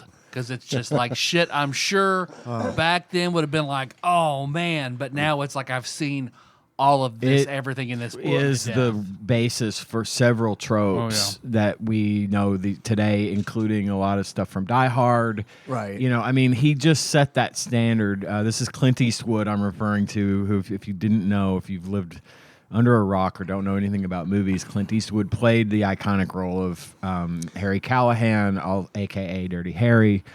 Roland Deschain, Roland of Gilead. It was so weird watching this movie because I've been mainlining The Dark Tower. Yeah. And I'm like, my mind would be like, what's Roland doing? Right. Yep. What? He wouldn't do even that. has a 44 Magnum revolver, which is the caliber of gun. That's that the world's most Roland powerful uses. handgun, correct? Yeah. At the It was. time. It Blow was your in head clean off. 1971. Okay. Yeah, the most powerful handgun. Blow your you head could- clean off. Yeah. At point blank. Yeah, probably.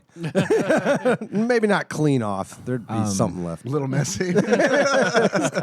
If you can get past sort of the obvious dated, I mean, there's a lot of racial things going on in this movie. There is a scene where one of the guys literally names off every racist word that comes to mind that you could think of. Some you've probably never even heard of. Yeah, but this wasn't Clint Eastwood. This wasn't Clint Eastwood that did So- this. He even it was says chicks. another cop in the Comparing in the thing. this to the basic training scene from Full Metal Jacket, like, That's is it different. worse than that?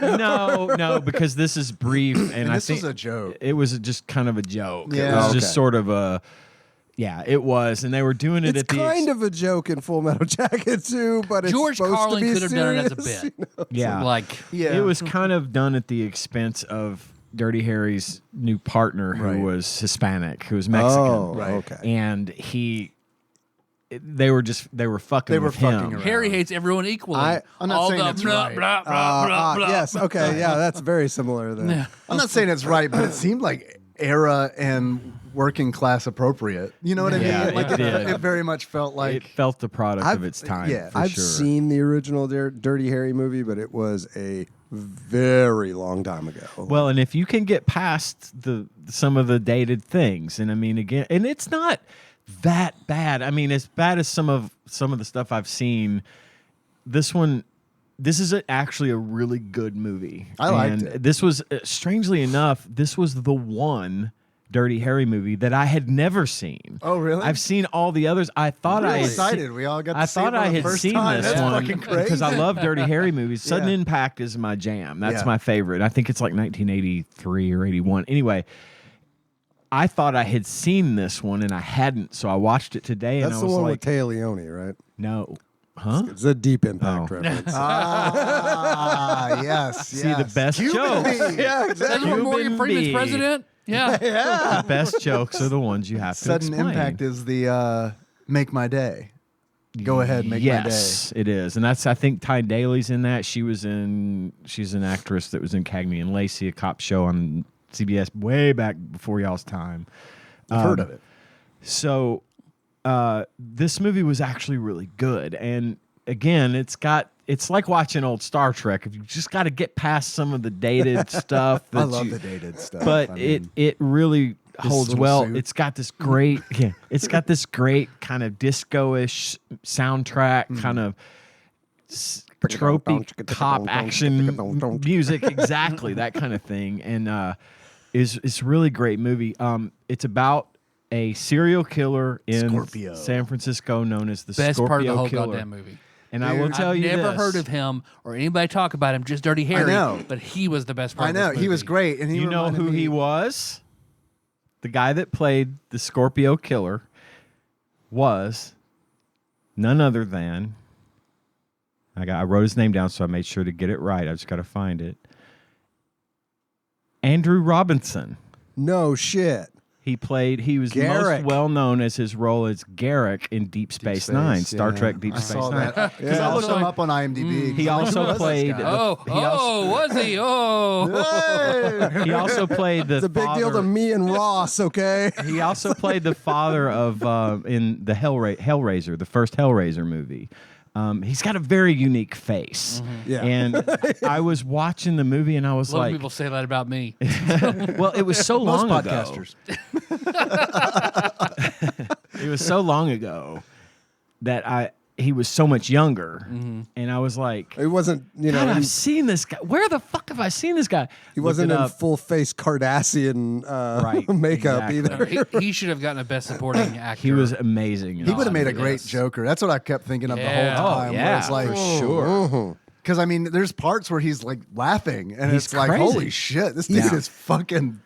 He's a little unhinged. maniacal. He's unhinged. So our Scorpio killer's MO is to snipe at innocent people from rooftops. DC Sniper. I know. Yeah, I got he's those sniper vibes, style. man. Exactly what I got was those thinking. vibes. Absolutely. And he's got a little bit of the Zodiac killer. He's sending the messages Right. to the cops, and he says, "Give me all this money."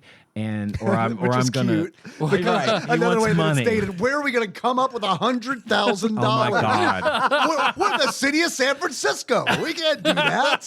What's $100,000 come out to in 1971? Well, movie? hang on. I was gonna bring this up because at one point the killer demands $100,000, and the mayor is freaking out. He doesn't know where he's going to get this kind of money. And I thought, well, how does that translate? I looked it up. At one point, Harry gets hurt. He gets his leg gets injured, Right. in a Ribs shootout. go cracked up. And he goes to the doctor, and the doctor says that he needs Harry to. He's like, I'm gonna have to take a look at that leg, and he's like, I'll cut your pants off. And Harry says, I'll take them off. And he goes, no, that's gonna hurt. And Harry's like, for $29.50, I'll let it hurt a little bit. And I thought, well, it's $30 pair of pants. Today, that would be a $233 pair of pants. Holy shit. I laughed at that because it was like, dude, they're covered in fucking blood. Like Like a little hydrogen peroxide and that shit'll come right out, man. So I Harry think this is the Callahan, first time I got blood on my pants. in the holes. The holes are different. Harry Callahan likes his pants. He spends a lot of money on them. Yeah, apparently. $30 pair of pants in 1971 is equivalent of a $234 Some pair of pants. Gucci ass today. shit for a detective, right? even so, $100,000 in the inflation calculator comes out to $771,484. That's almost $1 million. Three-quarters of a million. Yeah. Yeah. So yeah, they try to trap him. They try to get him, and they can't get him. And at some point, though, they set up a trap for the Scorpio killer, and he falls for the trap. And Harry and his partner snipe him, and they shoot at him poorly, very poorly. But they catch up to him, and Harry beats him to a pulp. But because he wasn't read his rights, there was some technicalities that got the guy off. And so he's like, the guy's going to kill again, yada, yada, yada. And they're like, we can't do anything about it. He's going to tear us to pieces if we don't let him go. So they let him go. So Harry decides in his free time he's going to follow this guy around everywhere. And so what the guy does, the Scorpio killer does, is he hires a dude to beat him up. Which I thought was weird. Because it's like, I feel like he could have gotten that for free. Because he gives him like $200. Especially to get And then he's racist to him. And it's like, dude, if you would have just been racist to him, you probably would have just beat your ass up for free. Well, he gets the And guy. that's like $5,000 in today's money. Well, he gets the guy to beat him up, and then he claims that Harry did it. So to make Harry look bad and to possibly get him fired or whatever. And of course it works. And they're like, you got to stay away from this guy. I don't want blah blah blah. We're gonna pay him his money because he has kidnapped a 15-year-old girl and sent her hair and her bra and something else to the cops to say, I've got her. She's in a hole. She's running out of air. And if you don't pay me $200,000 by the 3 a.m., she's going to suffocate and die. And so, well, don't forget, Harry also stopped to like red pill guy from jumping off a roof.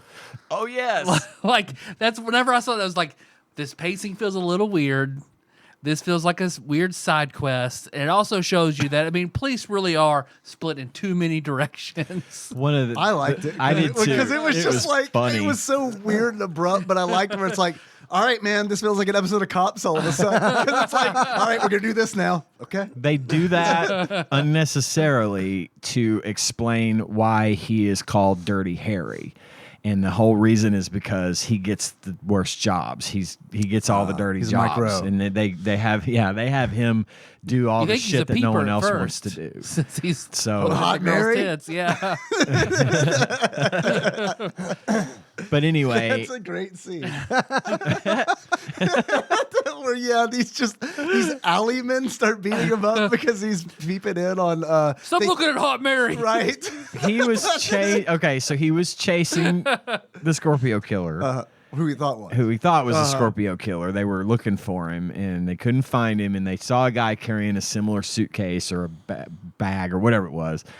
They follow the guy, and he goes into this apartment, and when he goes into the apartment, it's not the killer. It's this dude and this heavyset woman. Hot Mary. And he's peeking in the window trying to see, and these guys come up behind him and pull him down and start kicking his ass for peeping in on Hot Mary, who is buck naked by this point, walks up to the window, pauses for a moment. Yeah. And then slams the curtain shut. It's like an episode of Dragon Ball Z for her to like put her shirt back on and close the door, because it's like a very long, like, cut back to them, cut to her topless, cut back to them, cut back to her topless. Very slow. The director was very much like, we got to show her tits again. There's no doubt about it. To be fair, they were enormous.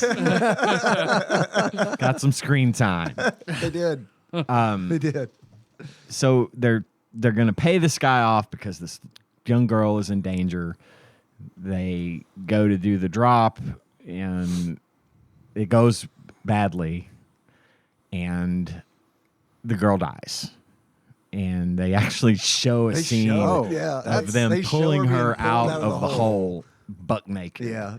Now, I don't think the person they pulled out of the hole was actually a 15-year-old girl, because hopefully not. Please tell me they would have done something about that, by now.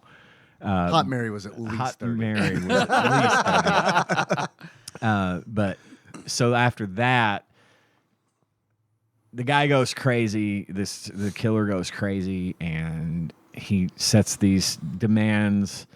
He ends up taking a school bus full of children hostage. Because he does the whole Zaz thing from Arkham City and has them running from payphone to payphone. Which is also a Die Hard with a vengeance. I thought of that too. He's like telling him, you got to get to the next payphone. If it rings more than 4 times, the girl dies. The whole thing. So anyway, by the end of the movie, this guy's lost his fucking marbles, and he's taken this busload of school children hostage. And he's sing the song. Sing the song. He's making him sing Old MacDonald and all he's these. Fucking scary in that. It is. He really is. I mean, the kids aren't doing so great. I mean, the one who's crying is like, okay, he's doing it. The other ones are just kind of like, they're like the dramatic gopher or whatever. Girls with ribbons in their hairs, looking like, yeah. And the one boy, I want my mom or something. And I felt, we're going the wrong way. You sing the song. And he slaps him. The best scene in the movie to me is school lunches. The guy. It was that damn Sasquatch. If pee in your pants is cool, consider me Miles Davis. They're going across most photographed bridge in the history of time, the Golden Gate. But they leave the bridge and they go off. He makes the bus driver lady go off the exit, and It was a weird it scene. was weird because she gets off the exit and there's this Volkswagen Beetle that like cuts him off, and he's like, "Why did you not go around that Volkswagen Beetle?" I'm like, okay, that's weird. But my favorite part though of the movie is as the bus is coming off the exit, you look over and on top of a railroad trellis standing up here is Dirty There's Harry. Roland. Roland is That's what I standing there. Channeling Calendar Man, like at perfect timing. He jumps off the bus or onto the bus. Chaos ensues. I wish they would have explained the Volkswagen because it was like Was that it would have made it so accidental? much better if it had been like his partner or something. Because Yeah, earlier on in the movie, he gets shot in the leg, and then Harry goes to visit him, and he's like, "Dude, I can't do this anymore. You're like, this is not my line of work." So I thought it would have been because when I saw that Volkswagen, it seemed like it was kind of like hedging the bus, Like maybe the towards where partner- Harry was, and I was like, I know who's driving. You that think maybe Volkswagen. oh, that would have been excellent. But then it's not actually. him. It's just But- a yeah, random. it's just a We're random. gonna do movie magic. It's just it's just good luck. Someone needs to Lucas this shit in. Right? Yeah, absolutely. They had like Toonses.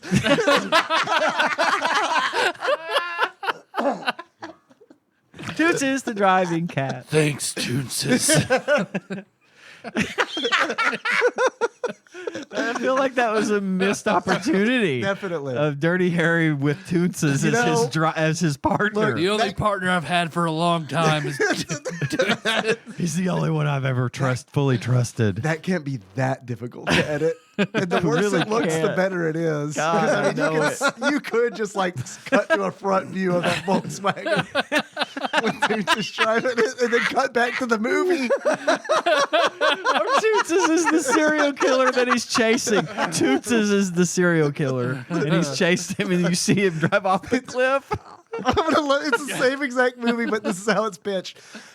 Any car driven in the movie is driven by Toonses the cat. I want to see. That it's the same. I want to see Toonses with a bolt-action rifle on top of some building, like the really obvious cat, like fake cat hand coming in and articulating the bolt, And then the shot of the real cat just kind of looking around. Toonses. just shoot licking him. the scope. Toonses, what are you doing? Shoot him with a gun. Toonses, where are you aiming? Shoot him.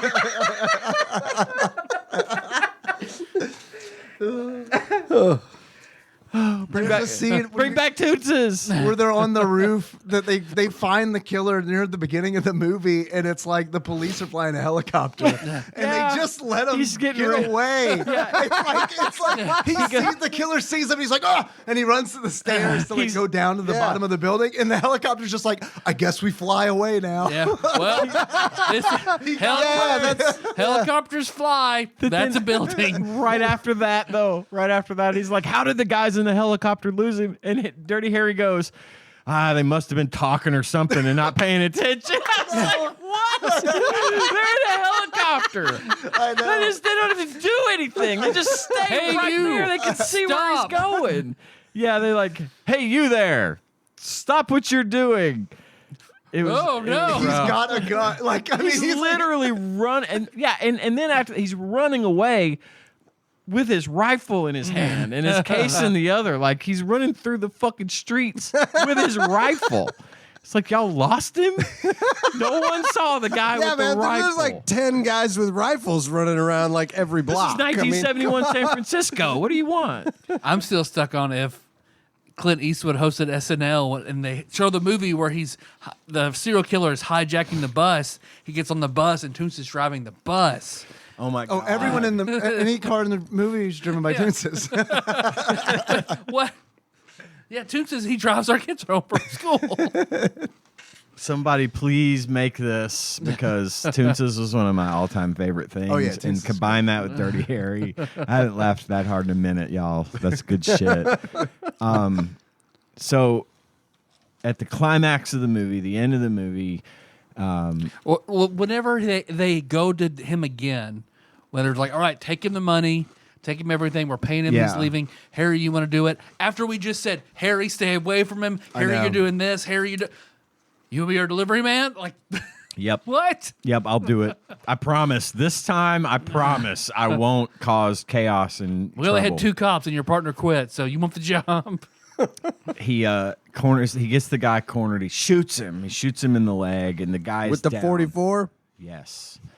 And the guy is down. He's down, and it's over. And all Harry has to do is arrest him. But he does a callback to the thing he did earlier, which is you must be asking yourself, did I shoot 5 times or 6? Because in all the chaos, I seem to have forgotten myself. Do you feel lucky? Well, do ya? Punk. And in this time, he only shot 5 because dude goes for the gun, gets shot in the chest with the 44 mag, and probably the creepiest looking scene in the movie was his dead body floating in the river. It was him. And his mouth was filling with that pond water or whatever the fuck. He was all in for this fucking role. The guy went to the fucking Andrew wall Robinson's the man. the man can act, and this was an amazing role for him. I agree with you, Tyler. I think he stole the show. I did, however, very much. I find it difficult to dislike any movie that Clint Eastwood is in. I liked him in this movie. And I loved him he's in a this movie. Psychopath. Oh, he is. He is an absolute psychopath. Especially considering when this movie was filmed, when this movie came out. By today's standards, especially movie standards, Dirty Harry in 1970 would be kind of, well, that we've seen that. Like you said, Tyler, this is nothing. This is lightweight shit. Back then, Kind of tame. that was not tame. Yeah. That movie was hardcore Yeah, back Batman in the day. and Bullock did the fusion dance. You get Dirty Harry. Yes. Well, there's like in that first scene where he, stops a bank robbery. He's eating at a restaurant, like a diner with selling hot dogs, and he's talking With to Aston what? Oh yeah, right. And he's asking and Pepsi. the cook, is that tan car by the bank still running? And he looks. He's like, I don't know. How would I know? And he's like, the exhaust. I love it. Like that was in the movie. It's like, and he looks. He's like, yeah. And so, Dirty Harry leaves the restaurant while eating a hot dog. Shoots 2 guys while he's eating still a hot chewing. dog. He's still chewing. But he has shot a guy from at least 75 yards away. Shot That thing's at got a guy, like a 9-inch barrel on it, so I mean, I'll let that go. No, it was pretty average. It was about 7. Oh, was it? inches. Oh, okay. That's a good size. Size doesn't matter, does it? Our girls like a snub nose. It's girth, damn it, girth. It's so you should have been a plane. It's gonna be okay.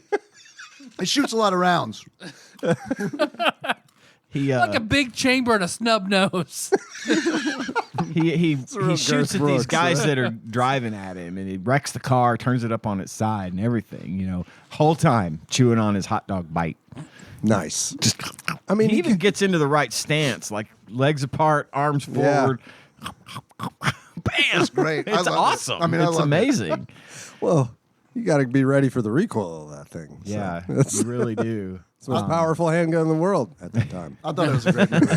I really enjoyed it. I mean, there are parts of it that I think are funny, unintentionally, but I think that's fine. I think there are parts of the movie that were funny intentionally, and that's great. I just thought it was. I mean, It was Well, a great it movie. speaks- it was great. Hold on. It speaks to the popularity of this movie that what Dirty Harry came out in 1971. When did this game come out? 1990. 1990. Okay. That's a long time. All right. I did That's a long time, fellas. You remember the '90s resurgence? It's a perfect segue. I did some research on this. So, Dirty Harry, there being an NES. I know they made other ones, but still. There being an NES game in 1990 called Dirty Harry would be the equivalent of a game coming out today on the PlayStation 5 called The Incredibles. Right. Because The The Incredibles was the difference- 4th highest grossing movie in 19 years ago. Dirty Harry was the 4th highest grossing movie in 1971. And that makes sense. And I think that was maybe Nintendo, Mindscape, Gray Matter's attempt at Let's get that demographic. Let's get these dudes that remember Dirty Harry buying video games. I'm real curious to hear what the game is like. It's exactly like the movie in every way. In just, no way, shape, or form does this game miss the mark. I'm so surprised that Dirty Harry Jr. on Nintendo was Snick. like, You guys remember yeah. that? I mean, I would have watched Dirty Harry Jr.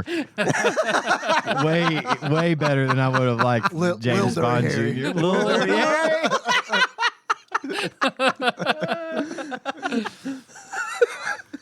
it's my rapper name, Little Dirty. I'm changing mine to Dirty Harry Jr. Dirty Harry, comma, Jr. Period. It's the game. So the game is Because Dirty Harry is pretty violent. Like those. yeah, and the game is too. okay. No blood, of No course. blood. This is, Okay, this that's is the- Nintendo we're But talking about. you can shoot a dude so fucking hard that his shoes fly off. That is a thing, and I love it. when he pulls his gun. It's fucking huge. It's huge. It is huge, and there's recoil on it when he fires. kicks. Oh yeah, of course. So I thought And that it's was a one nice. shot, one kill. It is Oh, like, yeah. dudes That's- fly back. that It is fucking- tracks. it's very satisfying. It'll blow your shoes off. You can also punch guys. When I first started it up, I immediately got like Double Dragon clone vibes because like the sprite size is about that size, and he kind of moves that same way. It's kind of like Double Dragon, but with less martial arts and Magnum instead, like shooting mechanics. They should have changed the punch into a pistol whip, though. That would have been That would have been nice. There's also some like obvious, like some frustrating limitations where it's like you shoot with the A button, but if you're ducking, You and can't you shoot. can't shoot while you're ducking. It's one of Oh, those where it's like okay. you have to be standing. And if you want to jump, you have to press A and B together. okay. Because it was an NES and it only had two buttons, they had to improvise. Of that third condition. Yeah. You remember in the movie where Dirty Harry opens all those drawers by kicking them? Yes. I do. Yes, I Or cannot. those snakes he jumps The on? snakes were a big part of the movie too. So the snakes. So the game is there's a story to the game. Yes. in Should have the a rocket instruction jump with the manual. 44. Snakes have invaded New York City He flies apartments. Only into the Dirty air. Harry can stop them. All driving cats unavailable. It's not. The Shoots-a-Lot gang has released snakes into all the apartment buildings in New York City. Specifically, anacondas.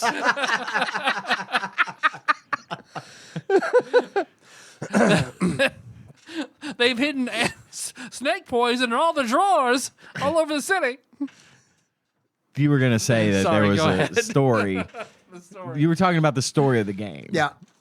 And it does mention he's going after a specific gang, right? Yeah, there's this drug lord called Anaconda. So it's like, Right. okay, I guess it's where the snakes come in. Yeah. It's a little weird that you're like, all right, Snake, you guard this room. I'm a powerful drug lord, but I can't afford to hire people. All That's right. where J.K. Rowling got Voldemort.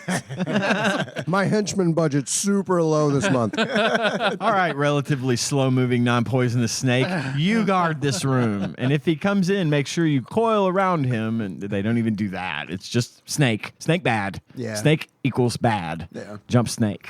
You can't kill snake because I couldn't shoot down. I couldn't No, make it shoot and that's down. frustrating. You had to like jump over it, Yeah, you had to jump the snake.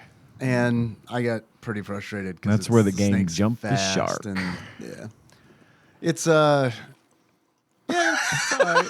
It's a game. I gotta tell you, man, it was like when I first started it up, it was incredibly refreshing, and I know it's because I've been playing all these Super Nintendo Yeah. games. It was just so. It was so refreshing, and it felt quaint, and that matched the style of the movie. Oh, yeah, for because sure. I saw a movie that was made in 1971. I saw it in 2023, so it felt quaint. It had this similar feel. And it A was like- charm. yeah, if you a will. charm to Yeah. it. Yeah. And Well, even in 1990, it's still 19 years old. that's true. Like, That is true. but then that like 15 minutes in, that feeling like wore off, and it was happens I was quick. so confused. yeah. You can get lost really easily. So this game also has a mechanic where, which is unusual, especially in a side-scrolling beat 'em up, where you can go into buildings. Right. And when you go into the building, it's almost like a Doom 3D effect kind of thing, where you can like walk down and go down a hallway, and it's got it like done in 1 point or 2 point perspective, whatever. And you know, it looks like he's walking down the hall, and that was neat. I thought it was neat. And then it stopped being neat because if you get into a fight, if you want to kick, you have to press up to kick while you're punching. But also pressing up is the motion to go into a door, which means if you're in the middle of a fight and you standing in front of a door and you press up to kick, you go in the door. Yep. Immediately are attacked. If you go back through that same door, the monster or the baddie you were just fighting has refreshed, respawn. and you have to continue fighting him. And this game is very hard. Yeah, and I think I think that they know it's hard. I think they designed it to be difficult. Yes. because there's only 3 levels to it, as far as I know. Yeah, you could. It gives you the Yeah. option when you sign in to use a code to get to level 2 or level 3. Right. Which tells me there was only 3 levels. Yeah, that's which my is- guess. Which is fine. I played it for an hour. I didn't watch a long play or anything. So yeah, don't I did know. not either. But the levels are long also because, and it's difficult because it's also kind of a puzzle, because certain rooms and areas are gated by like you have to have an item. So in that regard, it's kind of like a Metroidvania, because it's like blowing up there's a saves big and- guy that it's like you can't get his bullets bounce off him, like it doesn't. Like a jumbo Dirty guy. Harry. Like he's like the mountain of a Yeah. fucking Yeah. gun, and He's you're tiny little enormous. dirty Harry. So The most powerful handgun in the The world Mike has Tyson no to your effect. little Mac. Shit on Yes. him. So yeah, it's one of those where it's like, okay, I have to figure out how to get past this guy. You don't And have the yellow key card. That's where it lost me, because it was like the gameplay isn't engaging and fun enough for me to go and want to figure out how to get past this guy. Well, it's because You're for jumping me, on fire escape ladders like it's Castlevania stairs, like Yeah. trying to navigate the buildings. Well, for me, that had the problem of every time you go back into a screen, all of the enemies I know. have respawned, Yeah. and you have to And they're fight all them on you. all again. And you're fist fighting 2 guys while a guy While a on a guy's fire escape dropping is a throwing net. nets on you, And he never You get misses. caught in the net. He never misses. But you can get a. That sounds rough. It's also weird because it's like there's a cool bit where it's like there's a trash can. I don't know if you knew this or not. Yes. Hey, is you, there- you can pick up the trash can I lid didn't and then know you can that. block the net. Oh, wow. And it does it Oh, no, I automatically. didn't know that. Yep. Oh, I had no. I thought you were going to say there's no a special idea. button to shoot up and kill the. You can shoot diagonally up. Oh, right. But Is that a little RoboCop flashback? yeah. I missed that at first. Tell me what episode I'm listening to currently. I have an achievement about the guy with the net. Oh, boy. Yeah, he got to me. Yeah, he sucks. He's where I quit playing the game. Because you get caught in that net and you've Yeah, got to you like gotta mash go left and right. left, right, and left, it's like, right. Meanwhile, they're beating the shit out of you, which is, I mean, at least it's realistic. Yeah. Because that's what would happen if you're caught in the net. These guys are going to start banging on you. But Guy in the net, get him. Yeah. God. Yeah, because, all those hoodlums out there, with throwing nets at you. Oh, shit, he got by the snakes. What do we do next? I've got some nets over here. Yeah. Go up to the roof and throw nets on him. Dude's got a lot of nets. Got a whole bunch of nets. Lots of nets. They fold like a up real pallet of 'em. compact. He's got a bag. He's got 100 fucking nets in it. The opening of this was I liked turning on the game, and then immediately you get this close-up shot of Clint Eastwood. It's very well rendered. Yeah. You With can tell his it's Clint gun. You Eastwood. can tell. Oh, yeah, for absolutely. sure. It's just Yeah, been nice. pixelated. It's a picture of him. It looks good. And a voiceover of him saying, "Go ahead, make my day." That And it sounds better than a lot of the yeah. Super Nintendo. Oh my God. Wow. voice It did. modulation. I was like, okay, all right. I mean, again, the game was. They I'm not blew their gonna. budget on that. That's why it was did. 3 levels. Yeah. They're like, shit, 75% of this cartridge is taken up by this. Yeah, exactly. I'm not going to shit on the game because, as was the movie, it's a product of its time, and Yeah. it was fine for what it was. It's tough but though because it's 1990. It That's what I was was struggling with because 1990. it's like, homie, the NES is on its way out, and it's like, Oh shit! Yeah, I that's didn't a think late, about the. that's a late NES game. Yeah, it is. Wow. But on the same, but That on was the- some kids make a wish. yeah, yeah. I mean, it almost seems like Well, it Dave, was. you told me that there was. You said in our chat that there were rooms in apartment buildings that you would go in that it would just be Yeah. you're just dead. Well, you have to restart. no, worse than you're just dead. You're just stuck. Oh, And So- I read this on Wikipedia. I didn't get to this. I was trying to find it in the game because I wanted to experience it. But yeah, you go into a room in one of the buildings where it switches to that different mode, and you get to a room that you cannot leave. You can't leave the room, and there's essentially just a note that says "ha ha ha," and you have to restart. Ooh. that's fucking bullshit. that's It's always that's shitty development, right? it's always a sign of a good mean. developer when they want to just fuck over. Yeah, they just troll their the fucking their player. audience. Oh, But yeah, then there's what I don't know the purpose of it. Was there a purpose for the guy that you can change the suit color? Change your suit color. That's just it. Yep, as far as I can you, tell. you trade suits with a pimp that's in Yeah, front of it's the like- building. Oh, the one flipping a you can coin, the trade suits gangster with flipping him? a Yeah. coin. How did Yeah. you do that? I just jumped at him, and then my suit color changed. I wonder if that's how you get past the guy. I tried that. I thought that too because I was like, "Oh, it's like a disguise." Now That I dude would- punched oh, the fuck out of me. Still, Damn. he punches you, and it's like when you shoot a guy, like do your you shoes fly off? across the No, room. I wish. That would have been awesome. I think you need the- $700 shoes. We can't have them flying off. I think you need the rocket launcher for that guy. Is my guess. Oh. Because like if you press start, it opens your inventory, and it's like, here's your magnum and how many bullets you have because you also can Okay. run out of ammo. Which sucks. Which sucks. Sucks. And then there's like things That's like a bad thing. harpoon gun, Harpoon gun. harpoon gun. plastic explosive. Which I Okay. got, and I got Danger putty. Anytime I would get something, I'm like, I'm going to the big guy. Well, fuck up, Bruce. I'm going to the big guy. And it's like I go and set a bomb in front of him, but it blows up, and he just punches me. It's like, nope, that wasn't it. All right, I'm gonna go change the color of my suits. All right, I got that. I'm gonna go back to. Oh no, he punched me. But it Okay. got you thinking, and it's frustrating that you have to keep fighting, and that's why I gave up. But I like the puzzle element. I like when you get the option to figure out something neat. Sure, I get just that. don't like having to fight over and over the same battles over and over to Yes. get to those clues. I think that I could have stuck with it because honestly, like trying to figure stuff out was kind of fun. It was just the gameplay and just being constantly overwhelmed by enemies that Yeah. was like, and yeah, you got to fight them it's like, oh, I got an idea. All right, I got to go through 5 screens to get to where I want to go, and I'm gonna have to fight like 25 dudes. if Dirty Harry had been the game at the end of Ready Player One, the whole thing would have been for nothing. Guy would have been, no, fuck this. I give up. You can have your fucking. Someone else could have the company.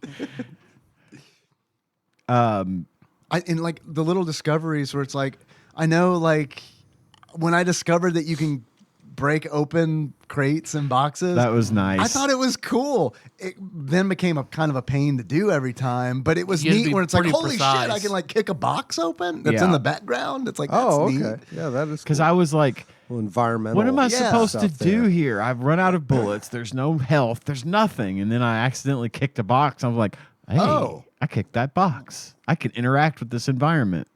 So yeah, it was a neat little surprise. And you need a crowbar for locked doors. I thought that was Oh, that okay. was neat. Yeah, and like that's there's nice. an animation of him using the crowbar, and it's like, all right, it's So it's got a there's some little bit stuff. of polish. There's some It's sounds okay. like. Yeah. I mean, it's not great, and it's not the kind of game I'm ever going to go back and play. But Right. I can see it, like Dave said, it's got its charm, it's got its appeal. It's somebody else might really dig it. It just wasn't for me. In It's- ni- yeah, in it's weird. It's a 1990, weird game, and I like that. I like that it was weird. It's got weird shit going on. A lot of it, everything about it's weird because Okay. it's like the game comes out 19 years after the movie. That's weird. It's an R-rated movie. That's weird. You know, Violent R-rated right? movie. And I know like Predator, like and all that, but I mean, yeah, this is a yeah. little this. Dirty Harry, I don't feel like was a movie that It's anyone making predicated on Dirty- violence. Yeah, I mean, Didn't for scream sure. video game right. adaptation. And nor do I think that anybody like involved in the production of Dirty Harry is like, kids might like this. You know what I mean? Or it's like Predator. I feel like it's kind of like, well, yeah, I mean, kids probably gonna fucking like this. And Yeah. RoboCop, yeah, RoboCop. kids are gonna fucking like this. Yeah. Dirty Harry, it's like you got Hot Mary. Some kids, I mean, It I was would not in the game, damn it. Unless she was in one Get of my those rooms. jetpack. Dirty Harry 5 or Dirty. He has this dirty jetpack. The gameplay is weird. It's just it's a Trails, just weird game. thick It's smoke just weird. behind it, like really polluting smoke.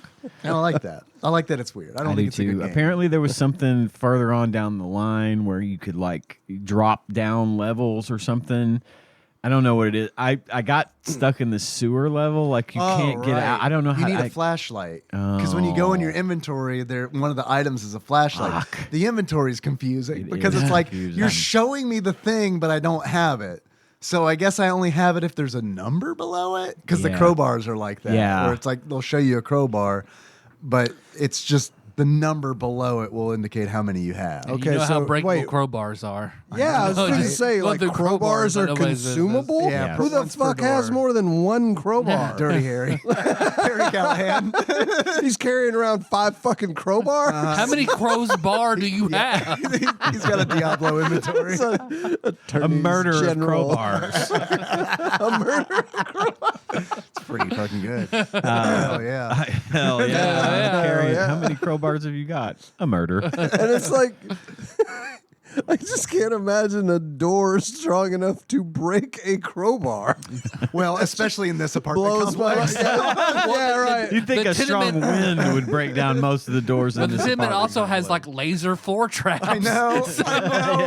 Those are so weird. They put all the money in the laser floor traps and the, snakes and- make sure the unbelievably snakes- strong doors. Everything else is shit. Teach the snakes not to go in the laser floor rooms. Oh, yeah. Die. Oh, they So know. different- They learned that the hard way. We've covered a lot of good things, some bad things. I was just going to get on that before I forget. Besides it being so hard, I don't like the limited use of ammo. I think that you running out of ammo sucks. Yeah. I've said that about many games we've played lately. I hate having to manage my inventory. But the other thing was that the status of your health and your lives is on that select screen that you go to for your inventory. Yeah. So you can't know how you don't damaged you are without stopping the action and looking at your Right. life. So, you know, Oh, that's and kind of, it's. yeah, that's... I feel like that could have been on screen, but there was also a lot going on Right. on screen. I think- think they were trying to save space. I think so. I think to me, it seemed like a design decision where it's like we can either have 4 dudes on the screen kicking the shit out of you or 3 and show your health. And I will say that despite its, dated graphics and things of that nature, the flip side of what I was saying about that being bad is what made it was rather immersive in that way, is that there's nothing on the screen but game. And I thought that was neat, but also in this type of game, I need to know where my health stands without stopping every couple of seconds to look at it. Because when you die, and you immediately respawn Well, right see- back in between the 2 guys that just killed you. You need to keep track of your health the way you had to keep track of the number of shots he fired. Right. You just kind of 5 have or to 6? know.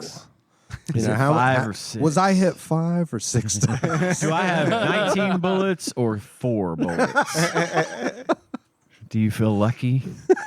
I'm surprised there wasn't like a reload mechanic. Like it almost seems like the kind of game where it's like you can shoot 6 times. Oh, yeah. That would make more sense. No, if you did that but had infinite ammo, that would be like a nice trade-off. trade-off. Yeah, Yeah. like I so think it that would still be the- keeps a little bit of realism, but at the same time, because you're vulnerable while you reload. so- Absolutely. That would have been the ideal trade off. I think that's how they should have done it. And it was a shame that they didn't. And then the hitboxes on the bad guys were so hard to find. I mean, Yeah.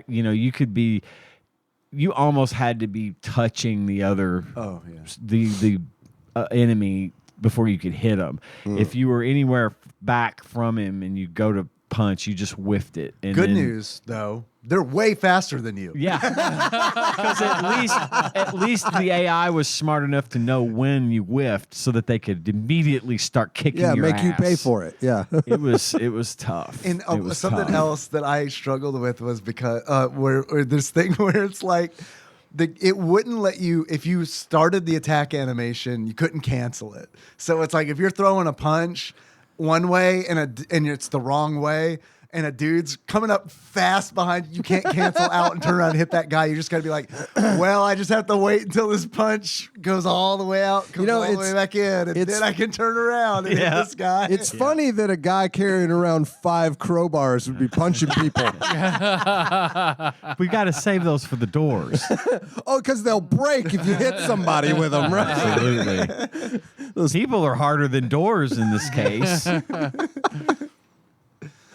Snakes are invincible. This world we've created in the Dirty Harry NES game. The Dirty Harry verse, man. It's Yeah. fucking crazy. The Dirty Harry Dresden Files. Damn, man. Damn. He does carry a 44 Magnum. Does he really? Yeah. Seriously? Is it the most powerful Man, handgun in the world? 44 mag Because is he can only use really like prevalent. technology of a certain era, otherwise his magic fucks it up. So he carries like a 44 Magnum Like a revolver. limited artificer type.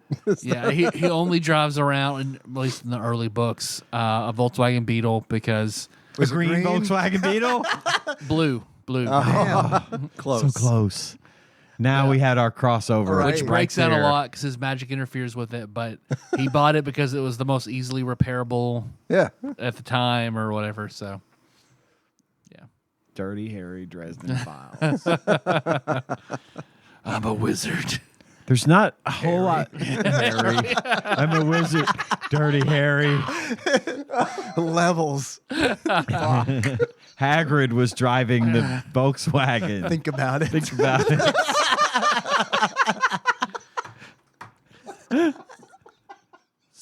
Do we really know who Harry Potter's father is? I think we do. Harry Callahan. Hagrid went back in time and picked him up in the Volkswagen. I'm on board for this. I am too. Oh, absolutely.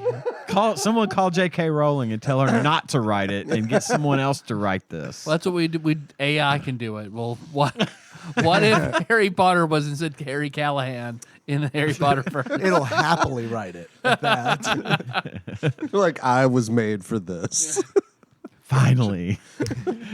I can't act on my own, but I've been dreaming of this for weeks. Actually, it's like I actually can't write this until RoboCop inserts his mind into the system. I've been thinking about this for weeks, and weeks to an AI chatbot is an eternity. Buy, rent, or birthday? Honestly, I probably would have bought this. Yeah. Back in that time, I probably would have bought this. Is it worth buying? I don't think so. You're 10 years old. It's 1990. That's adorable. Well, not you, but how old were you? I was 9. You're 9. Okay. Yeah. So, buy, rent, or birthday in I'm that. 6 asking my dad to buy me the Dirty given Harry that video mentality, game. your dad's going to be playing the Dirty Harry game. He's going to be like, hell yeah. That's why I think it was the demographic. I think they were trying to get old dudes buying games. Yeah, that makes sense. Although, as a kid, I would have rented it. Like, this would have been a good one to, like, play with somebody else because there's a lot of shit to figure out. Yeah. And I know I go to this well a lot, but I mean, when I was playing it, I was like, this might be kind of fun to stream just because I can be like, chat. What do I do? You think I should Yeah, because and, like, absolutely. and just get ideas from. I like playing games that way. And, like, Sure. when I play adventure, it had an adventure game kind of feel to it in that regard, where it's like, I got to get the fucking bullshit thing. I got to do thing in a bullshit way to get past this, and yeah. I don't like coming up with that shit Yeah. by myself. Usually, like Nikki or somebody will be. Yeah. She's great at that stuff where it's like she'll just throw out ideas and it's like, oh, okay, yeah, let's try that. And eventually they'll work. If it were just me playing, I'd be like, which was like Dirty Harry. It's like, fuck it. I wonder if there's a Dirty Harry mod for Mass Effect. To where you just play Dirty Harry in space, just full renegade, fucking punching God damn it. reporters. If they don't make a Dirty Harry in space movie, I'm going to be so mad. Am I imagining Dirty Harry in Mortal Kombat? Was he a character in Mortal Kombat like Jason and Freddy? I don't know. But I was thinking he should be in multiverses because it's a Warner Brothers. I thought the same thing. I thought the same thing when I saw They're going to that. bring it back with that. That's going to be the big Dirty announcement. Harry's Jacob gonna be and the- Dirty Harry both in multiverses. But I was thinking Dirty Harry, if he wasn't in Mortal Kombat, that would be an excellent Look, I'm character. looking it up because I got to know now. That would be so much fun. That means that you could have Dirty Harry versus RoboCop, essentially. 'Cause and RoboCop was in there. Warner Brothers owns Mortal Kombat, so think about it. Oh, shit. It could happen. Midway, are you listening? Put Dirty Harry in Mortal Kombat. I typed Mortal Kombat, but they know what that is. Did you mean Mortal Kombat? No, I meant Kombat, damn it. Put him in one of the ninja suits and he's the gun ninja. He's just Sub-Zero with a 44 Magnum. There's a video. See, I just immediately thought of like Gun Kata from fucking with 244 Magnums. Yeah, I'm not seeing anything other than a video that says Lego Mortal Kombat Terminator versus Dirty Harry. Okay. Well, that's surprisingly specific, but all right. Also, the mayor from the movie, the dean Yes. from Animal House. Yep. The only reason that came back to mind is because when I looked that up, his photo was at the top. Harry, leave him alone. You're on double secret probation. God, what if he had said that? No, this came out before Animal House, but it would have been fucking great if that had been like that guy's like tagline throughout his whole career. At some point in every movie, he says "double secret probation." Or if Dirty Harry was in the tree with John Belushi peeking on the girls Yeah. in Animal House. It's Hot Mary. More crossover. It's Hot The Mary in the college shower. years. Yeah. Yeah. The prequel to Dirty Harry and Animal House. And Hot Harry Mary, Dresden. the college years. Wait, no, this can't be right. Because I just looked up the cast, and it says that Jim Carrey played a guy named Johnny Squares. Yeah, I saw that too, but That can't be right, It's not for right? the original Dirty Harry. Oh, He's okay. That's in he's a probably in another one. It's showing me the cast of the full series. Yeah. Okay. Because I had that same reaction when I did that search the too. fuck? It's Dirty Jim Carrey. Dirty Harry. Dirty Jim Carrey. Dirty All Jim righty Carrey. then. Do you feel lucky? The Fire Marshal Bill meets Dirty Harry. Let me ask you, Punk. Bumblebee tuna. He was credited as Andy Robinson instead of Andrew Robinson. What's next? We're not going to be able to do Flopsy on this one. No, I feel like Flopsy probably give it a 2. Yeah. Wait, Flopsy would give it a 2? Like, I thought Flopsy was pretty generous typically. Yeah, maybe a 3. Two and a half. three. Maybe a Okay. 3. 2.5 uncommon. We'll never know. How much do you think this game is? If you were to buy it loose, how much do you think you'd pay for Dirty Harry?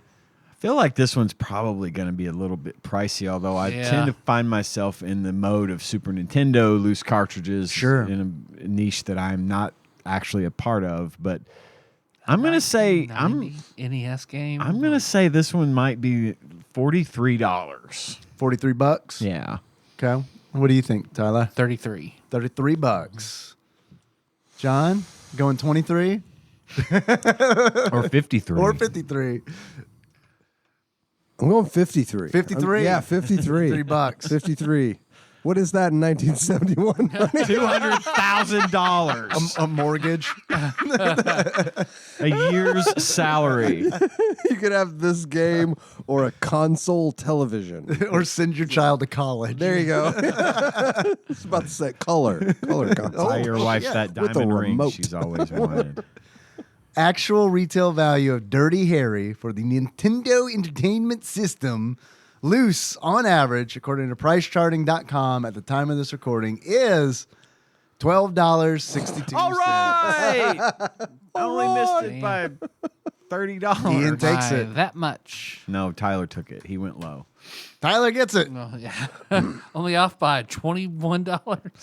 Again, I don't know how to price NES carts, so I probably overdid it because of that. it. Yeah, I see it. John's showing me Scorpio from Deep Space Nine. He looks like a chameleon. Yeah. Garrick is a Dude, fuck. he's such a fucking great character on that show. But he's Wow. a fuck. He's just a fuck. Yeah, but he's kind of awesome. like He's a great. Not like a, He's a not like great a fuck. Scorpio level fuck, right? His name is Buck.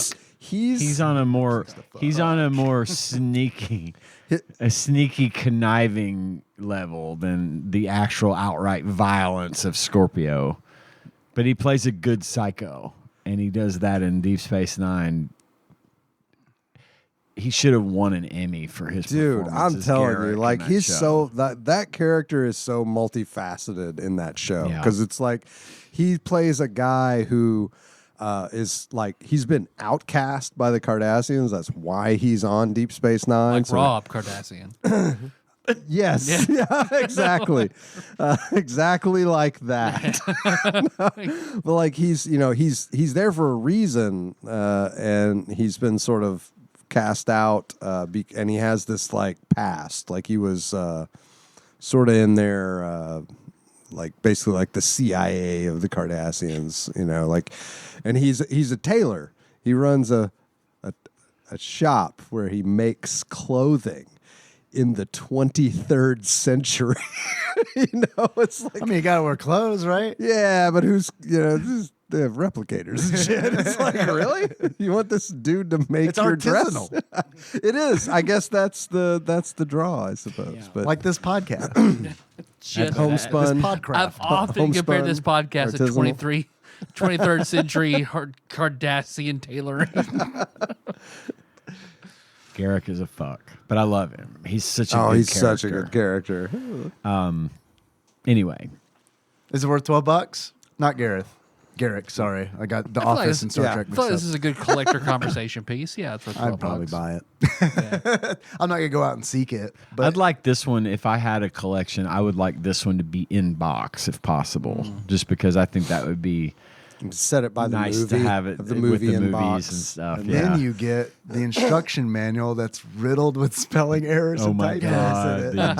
I forgot about the instruction manual. I don't know how much typing you guys do for work, but I do a lot. A I do lot. like editorial layout, and I know what happened in the instruction manual. Someone copied the word Columbia and then accidentally pasted it inside the word Columbia. So the villain Anaconda is from Colombian. They're gonna fucking replace all, and it's just every single Oh God, one of I them. wish it was that good, but no, it's unfortunately just in one spot. Speaking of the instruction manual, I wanted to also give a shout out once again to Brad from Arizona for sending us Yes. the very little information he could find about this game from gaming magazines such as GamePro and stuff. I would like to read the very short summary of the Dirty Harry game from a 1990 issue of GamePro. San Francisco, the beautiful city by the bay, has been overrun with drugs and crime, and now it looks as if the Golden Gate Bridge may just become the gateway to doom if something isn't done about it. Who else but Dirty Harry, that 44 Magnum packing madman of movie fame, could rid the city of this filth? Yes, Detective Harry Callahan, the rough and tumble. Detective Harry Callahan, the rough and tumble, is on the loose again. That's weird. And he's hot on the trail of the scuzzball drug lords who rule the streets, sewers, and dockyards with a dirty fist. Yeah. He's been doing some I was dirty just looking fisting. up dirty Is that what fist you on said? Pornhub just the other day. Go ahead and get ready to play because wiping out these guys is going to make Harry's day. Oh. They did it. They went Oh. there. Bravo. Sir. And then another short from the June 1990 EGM also had a preview. Dirty Harry. Brad from Arizona points out the layout of this type against these photographs, these shots. It looks like a mistake. It's a mistake. It's definitely. They published this too. This is somewhere on paper. Here, I'll show you, John. Go ahead, make my day is in green Helvetica overlaid on top of a photograph. It's like an optical illusion. And then the type is lined up funny, and they indented the first line, and it's just all over the place. This is Dirty Harry. This is their review or their preview of this. Mindscape has used the Dirty Harry title as the backdrop for a side-scrolling shooter with some interesting twists. Dirty Harry can jump between different screen levels while collecting ammo and wasting the bad guys. Graphics/text screens are also thrown in for good looks. And that's it. Yep. So, anyway, I didn't want to leave that hanging out there because Brad did go to a lot of trouble to send that to us. And He I also appreciate sent it. us an ad for Godzilla for the Game Boy, Godzilla which for is the a great Game ad. I Boy. wish everybody, maybe we could put that in the show notes because what I love the most about it is the quote on it is there's a picture of Godzilla or a guy in the Godzilla No, it's suit. actually Godzilla. I heard they got That's him. the real one? They brought him. They flew him in just for this ad. That's a fucking big deal. He's holding a Game Boy, which is he's holding up like close to the camera, and then down below, my favorite part, "I'll be back" on quote Game Boy quote. It makes it seem like it's like a Tiger Electronics game or something. What the fuck? It's like, dude, you can just say Game Boy Godzilla. You don't have to put in quotes. Game Boy. I also just want to mention how much I love the ending. I did like the ending to Dirty Harry. The The where movie, the he movie. throws his Where he shield. kills him and he's like, well, I guess that's it. Just throw it in Tosses the his lake. badge I like in that there. too, I like but then it. I knew there was movies after that. Yeah. So I'm like, does the next scene pick up where he's like, it picks up right there, and he's like, oh fuck, and then, like he swims out and gets it. Good thing this badge is clearly made of plastic. It's probably floating. It's, I won't it's, in have the, to it's on the dive dead for body's it. face. He accidentally hit the guy with it. That thing looked nothing like a badge. I So- mean, it was the shape of a badge, but it was not a badge. It's a Cowboys 10-star from like So I was a dollar store kid. looking at a list of Mindscape games because I was trying to figure out what fucking game was it that I had that was by Mindscape that I played a bunch of that I can't fucking remember. It was Mega Race 2, which is a shitty So far, I'm PC racing game. I know, right? Like PC racing game that came with my Packard Bell. I did not pay for this game. It came bundled with my Packard Bell. I had a Packard Bell. I also recall a shitty game. Yeah, oh yeah, definitely. It was top quality shit coming with it for free. That was the game. But while I was scrolling through, I happened to notice the name of another game that Mindscape did for the PC because it says computer game in parentheses beside it. On the Game Boy? No, on computer game. I said computer game. Star Trek V: The Final Frontier. That's probably good. You know that's good because the movie was so good. Yeah. You know it's going to be fan. I didn't know they fucking made a game out of that horrible movie. I think there's a scene with Uhura dancing around in a skimpy outfit trying to distract. I had forgotten about that scene until just now. Thanks for that. You are welcome. Wow. What a fucking terrible movie. I can't even imagine how bad that game has to be. Yes. We should check it out. Let's play computer game. I want to play computer game. Star Trek V: The Final Frontier computer game. I'd watch that movie just to have you back on and like hear you complain about it for like Oh God, 3 hours. I would. I could. Me and him could complain about that fucking movie. I believe it. for 3 hours. For approximately 2 hours if we had some sort of format in which to do it. If only. If only. You heard it first here, you guys. No, we're gonna do that. John and I have revisited the idea of our Star Trek podcast. It's That's gonna, all it's I'm gonna say. happen. Good. Eventually. Only here on I TADPOG. do. Middle-aged white guys complaining about things. No, Come I check it love. Hey, I love Star Trek V though. I love Star Trek V because if Star Trek V hadn't been so fucking terrible, they never would have made Star Trek VI, which is my favorite Star Trek movie. Amazing. Yes. It's a fucking amazing movie. It was literally supposed to be the last one. It was so fucking Five was bad. supposed to be the last one? Yeah, it's called The Final Frontier. Like it was supposed to be but the Final last Fantasy, I mean, of There Who are you go. talking to? but like it was supposed to be the last one, and William Shatner directed it, so you know it's good.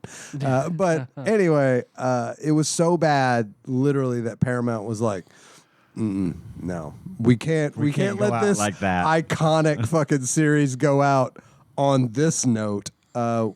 Call Nick Meyer, the guy who did The Wrath of Khan, which was at the time probably considered the best one, and get that guy and a bunch of really good writers to redo that shit, or to write a much fucking better movie, and they did, and it was great. But it wouldn't have happened if Star Trek V hadn't sucked so fucking hard. It was bad. It's really fucking bad. It's laughably bad. Sounds like Dave looks way more interested That in the sounds bad Star Trek movie. Sounds like fun. They're looking for God. Yeah, I've heard. Q? There's a scene. There's a scene where they sing "Row, row, row your boat." Yes. I'm not fucking with you. They really do that. Yep. That's a around thing. around a Yep. campfire, Yeah. and it has a meaning later. God damn it. There's a callback. Spoilers. Come on. It's a callback. It's so bad. Anyway, let's stop. Let's stop. Yeah, this. sorry. I didn't mean to take us Achievements? off on a Achievements? rant. Achievements? Yeah. I do have What a you got? couple. My first achievement is caught in the dragnet. Dun, dun, dun. Nice. And to get caught in the dragnet, you get killed and lose all your lives to the guy that drops the nets on you from the building above and never, ever fucking misses. Ever. No. And he drops it so fast. So dude. fast. It's They're like weighted 2 nets. frames They're of like animation fishing down to you. Yeah, they're fishing nets. They Did you, got fucking lead weights on Did you them. get that? Did you get that achievement? Yes, that's why I stopped playing the game after I got caught in the dragnet. one unlocks After I got that automatically. achievement. Yeah, it does. You got that achievement. Was like, this is as good as it gets. Exactly. I'm not going on any further. My second achievement is, do you punk lucky feel? And if to get, do you punk lucky feel? Yeah. Get turned around and end up back at the beginning of level 1 by going down the wrong back alley. Yeah. I got lost in this Yeah. game. I It's kept easy to going get back in the lost. same doors and getting lost. And the and inside of the apartment buildings, like, all look the fucking same, too. I mean, it was maddening. Very nice white walls and all these tenement building hallways. Yeah. it's true. And they're like the shitty, like, but all the apartments look like haunted houses. You know? Really clean, no graffiti, nothing like We're all that. about appearances on the outside. In the movie, the only graffiti I saw in that entire movie, you'd think there'd have been more in San Francisco in 1970, was at one point, Callahan is running down the steps to get to a subway, the trains, and They have subways in San Francisco. It's like an L. I want to say it's Okay. like an L, Oh, okay. but he picked up the train underground. He goes down into the thing, and on the stairwell, there's simply Kyle. Yeah. And it's like super featured. huge. Like, because it's like It's the like- camera's looking down the tunnel. And it's like Kyle It's is like lit. someone took a big Sharpie and just wrote in plain basic letters KYLE. Ha! I don't know shit about San Francisco, but I hope there are people watching Dirty Harry and they were like, it's Kyle's tunnel. Yeah. Or I'm hoping that Kyle was like, oh, like did a Leonardo moment. Yeah. Oh, I did that. That's my name. I wrote that there. Those are my achievements. I've got a couple. The first of which is Gangsta's Paradise. In order to unlock Gangsta's Paradise, switch your suit out with the gangster guy flipping a coin. Question mark. Doesn't make any sense. None. I have no idea. It's got to have a meaning. It says in the instruction manual that you can change the color of your suit by talking to that guy, or so I don't God. know. Yeah, he's got a dye tub in the back. He just Yes, online style. I'm gonna get that guy's black sandals. Next achievement is Homicidal Psycho Jungle Cat. In order to unlock that, hit an enemy so hard that his shoes pop off his feet, much like when Hobbs greets Calvin and knocks his shoes off his feet. Next achievement is Blinky, Pinky, Inky, Clyde. In order to unlock Kyle.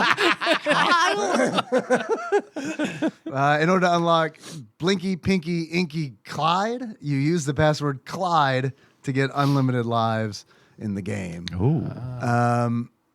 So the developer, I guess, was Clyde is the orangutan from Every Which Way But Loose. Starring Clint Eastwood. Eastwood. Okay. All right. Yeah. A lot of the passwords in the games refer to other movies that Clint Eastwood has been in. What happens if you put in Torino? You open a rift in the space-time. Yeah. They knew. You're a wizard, Harry. And the last If you put in Obama, it's just a screen with a chair where he's just a speech pops up to a chair. Last achievement I have is Dirty Pitfall Harry. In order to unlock Dirty Pitfall Harry, you have to jump over 10 snakes in the course of playing the game. Nice. That's it. You and I had pretty similar ones, Dave. Because my first one It is do be like that sometimes. Baby, tell me, are you purple or white? And change your suit color. Pied Piper, kill 10 snakes. And then the last one, I am Chris Houlihan. And you unlock that by finding the trap room where you're stuck. Chris Houlihan being the room in Legend of Zelda where the error kid- room. yeah. I don't know that I know that. Like I played Yeah. all the way through that game. Well, that means that you didn't just like accidentally wind up in the dumping ground In Chris Houlihan's room. in Chris Houlihan's room. Yeah. If you do some shit you're not supposed to do, you get there. And it has no meaning. Sorry, I know this is like way off topic, but have you seen the it's Legend of Zelda in on the Quest? No, I haven't. It's somebody made this, and I mean it looks like That's not on TikTok. He does look pretty badass. Oh my god! What's the style? It looks Is it like amazing. Breath of the Wild style, or like is it? No, it's OG. like it's like Yes. OG 8-bit, but you're in it. You know, like sounds rad. And you're throwing and you have the sword and you're full health, and it's like shooting out. Yeah, and the big squid looking things that shoot the fucking the balls. at you. Octoroks? Yes. Yeah. I bet that game is so much harder from a first person Dude, point of it view. looks fucking amazing. Like I saw That it would and be immediately great. was like, okay, I got to figure out how to do that. Yeah, me too. I'm gonna look that up. Sorry. No, man, that's all good. That's I'm excellent. glad you told me about that. We got anything else? Anything else to say about the game or the movie? Tyler, Yes. if you were to give this game a beard, what kind of beard would you give it? I would give it the beard of the Minotaur. The Little goatee, because all those white hallways just felt like mazes only the Minotaur would be able to get through.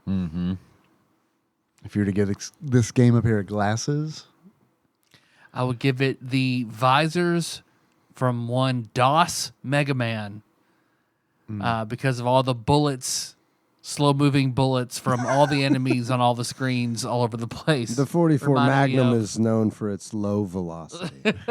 I've heard that. It's like a Moonanite gun. You cannot escape the quad laser. I'm firing it as hard as I can.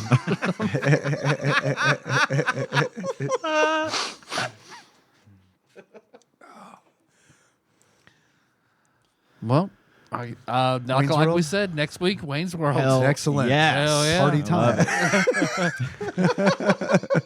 That delivery was great. I don't know that I will be able to come here next time, but man, I really, really hope I can, just so I can have an excuse to watch Wayne's World again, because it's been a long time. Just remember, no Stairway to Heaven. No stairway denied. We went to the Shed the other day, the little flea market-y Fucking kind of place. fuckers. Tyler's favorite store. Assholes. He Well, that one woman, fucking asshole. This is the one steamer asshole spoils incident, the right? One asshole does, yes.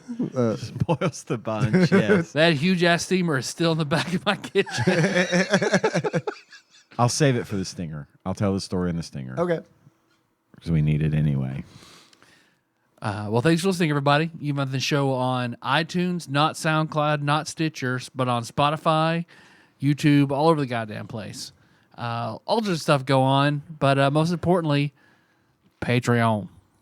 If you would like to donate money Then to do our it. show, then just You would do it. I'm telling you, you would love it. It feels good. It feels right. If you want to feel good and you want to feel right, Hell yeah. Hell yeah.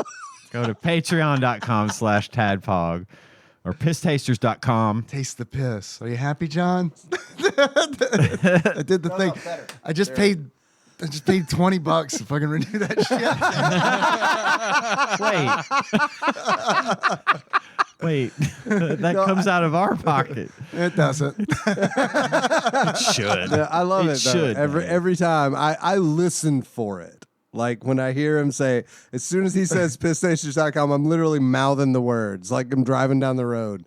Taste the piss. I wanna need to get- do some kind of like fairy dust sound to play over you saying it. What I want to do is I want to get a cameo of some like Carmen Electra or someone saying "Taste the piss," and then you would just play that. You're gonna have to find somebody who's willing to say "taste the piss." Tara Reid Tara Reid probably would. would probably do it for $20. George Santos. He's on Cameo. George, are you fucking kidding me? No, that's a real thing. Holy shit! He's I'm so sad. This would have been the cameo for us to get Gilbert Gottfried on. It's true. taste the piss. Let's just cut that. Taste it. Open your mouth and taste the piss. Said the gross waitress in the walk-in freezer. John, you'll have to listen to the show. I was going to say, man, get that joke. this shit's flying right over my head. Like it do. It'll Yeah. all make sense. It will. I can't. And I you'll can't laugh wait to really find hard out when it about happens. Gross Waitress. Because Yeah. is that an Ian Chandler story? No. Gross Waitress. Okay. It's a Tyler You, story. you Tyler looked at story, me, okay. No, it's It's not a a me Tyler- story. It's a Tyler just worked their story.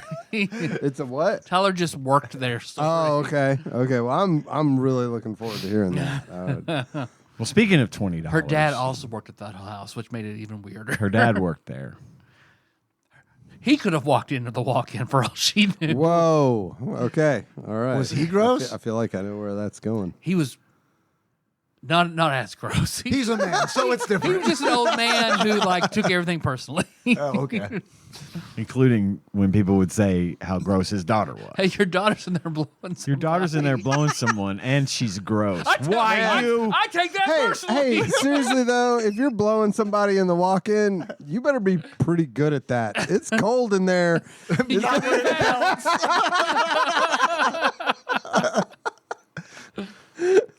It's gonna get cold real fast. That seems pretty all right. yeah. I mean, that's So, like like little you contrast. Speak from from experience. No, I'm just enticed. Intrigued even. I'm trying to figure logistics out in my head. Who do I know? You can get me in a walk-in freezer.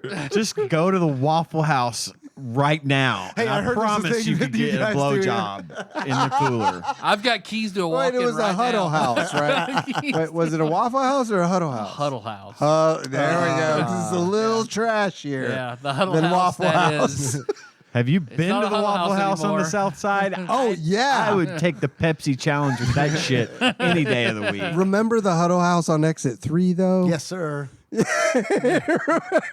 My clothes still smell from the last time I was in there.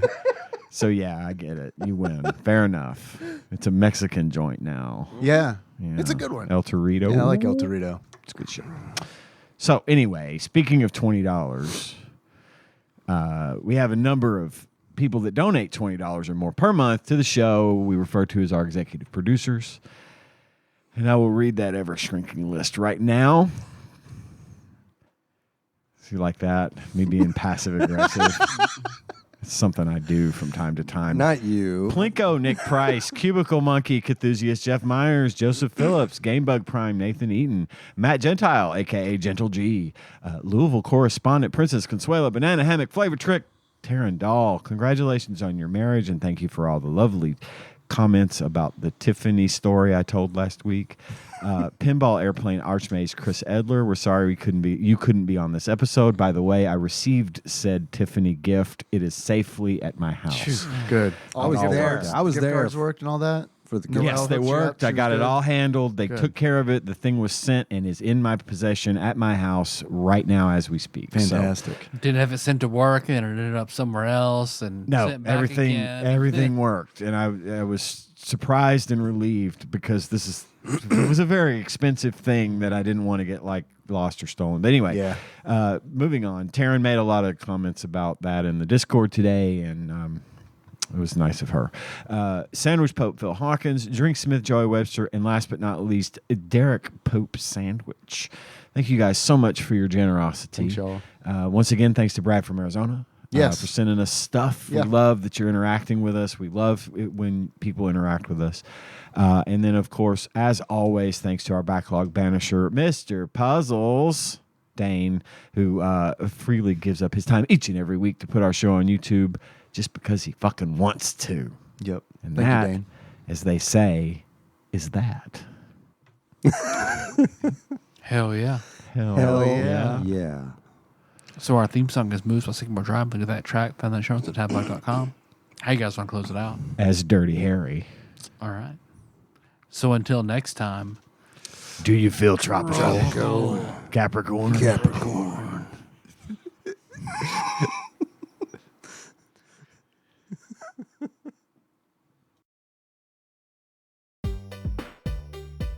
TADPOG is hosted and produced by Tyler Holland, Dave Moore, and Ian Chandler, and is available wherever fine podcasts are hosted. Have a question or comment for the hosts? Call us at 270-883-2555 and leave us a voicemail. We'll even play it on the show and respond eventually. Want to send us something? You can do that at TADPOG Studios, care of Nicole Nance, P.O. Box 3785, Paducah, Kentucky 42002. Sick of us doing all the talking? You can join in on the conversation by visiting our Discord at bit.ly/TADPOG Discord or tastethepiss.com. Not many things are truly free these days, but our Discord is, and we'd love to see you there. Our theme song is Moves by Sycamore Drive, and a link to that track can be found at the show notes at tadpog.com. Thanks for listening, and if you haven't already, don't forget to subscribe to our show on your favorite podcasting platform. We'd really appreciate it.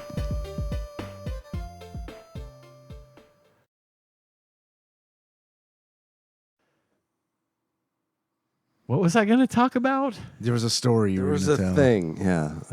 The shed, does that ring? Oh, the shed. That's right. Oh, I Yes. can't wait to hear about the shed. I cannot believe I forgot within the space of like 4.5 minutes what I was. We covered a lot. We Covered a did lot of cover a ground lot. that time. We went to the shed just to do some light shopping, just to see if there was any little knick-knack fun things out there. And Tanya hadn't been out in a while, so we made a day of it and went out to the shed. And there were Toonces, my man. God, I love Toonces, especially when he goes, ah! He sticks his hands up, and they're about to crash. God, it's my favorite. I can't wait for Toonces to show up in the Dark Tower series. He's really important. He turns the tide of this. He is the final piece of quartet. We're going through the shed, and there was a number of as normal. There were a number of like guitars around, like in the different booths, guitars for sale, and not that this really matters, except when we talked about Wayne's World. And the scene where they goes into the music store and he picks up the Holy Grail guitar and he starts to play it, and the clerk goes, "Hey!" points at a sign. It says "No Stairway to Heaven." What was the model of the Holy Grail probably guitar? a Fender Strat. Was it a Strat? Okay. I don't know. We'll find out. We'll find out next week. But it got me thinking about it because as we were walking through the store, there was these two guys behind us.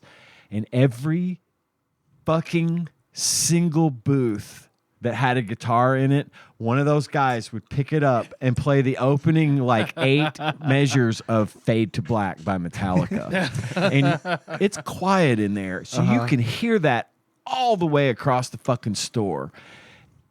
It went on like that. We were in there for like an hour. Making my bird twitch. We were in there for like an hour, and I was to the point of literally turning around and going and finding wherever the fuck he was and saying, "Bro, if you can't play the rest of that song, you need to put that fucking guitar down right now." You're not a ringtone. I am. It was like someone had it as a ringtone and would not answer their phone. Oh, it was driving me crazy. And I thought also about like finding a piece of paper and writing "No Fade to Black" and walking up to him and pointing it. Just to, at the very least, I thought maybe if I acknowledge that I know the song he's playing and he's super edgy because he knows an old Metallica song because he was younger, then maybe he'll fucking stop. But eventually, I guess, either got tired of it or ran out of guitars and stopped. So, hey, man. Wagon wheel! Play some Skinner! I'm honestly surprised someone in the shed didn't scream, play some Skinner. But yeah, it was bad. It was Freebird, woo! I mean, that's the kind of place you would hear that kind of thing. He has made it to now for at least the immediate future. Every time I hear Fade to Black, think of him. I'm going to think of that guy and be like, God damn it. Now Fade to Black makes me mad. It used to be the favorite. Now it makes me He mad. ruined Fade Thanks, to buddy. Black for you. That's, yeah. And that is my story. And I'm sticking to it, as Dennis Miller used to say. Oh, yeah. Well, thank you for the rest of that story. There you go. I'm Ian Chandler. Jokes on jokes on jokes.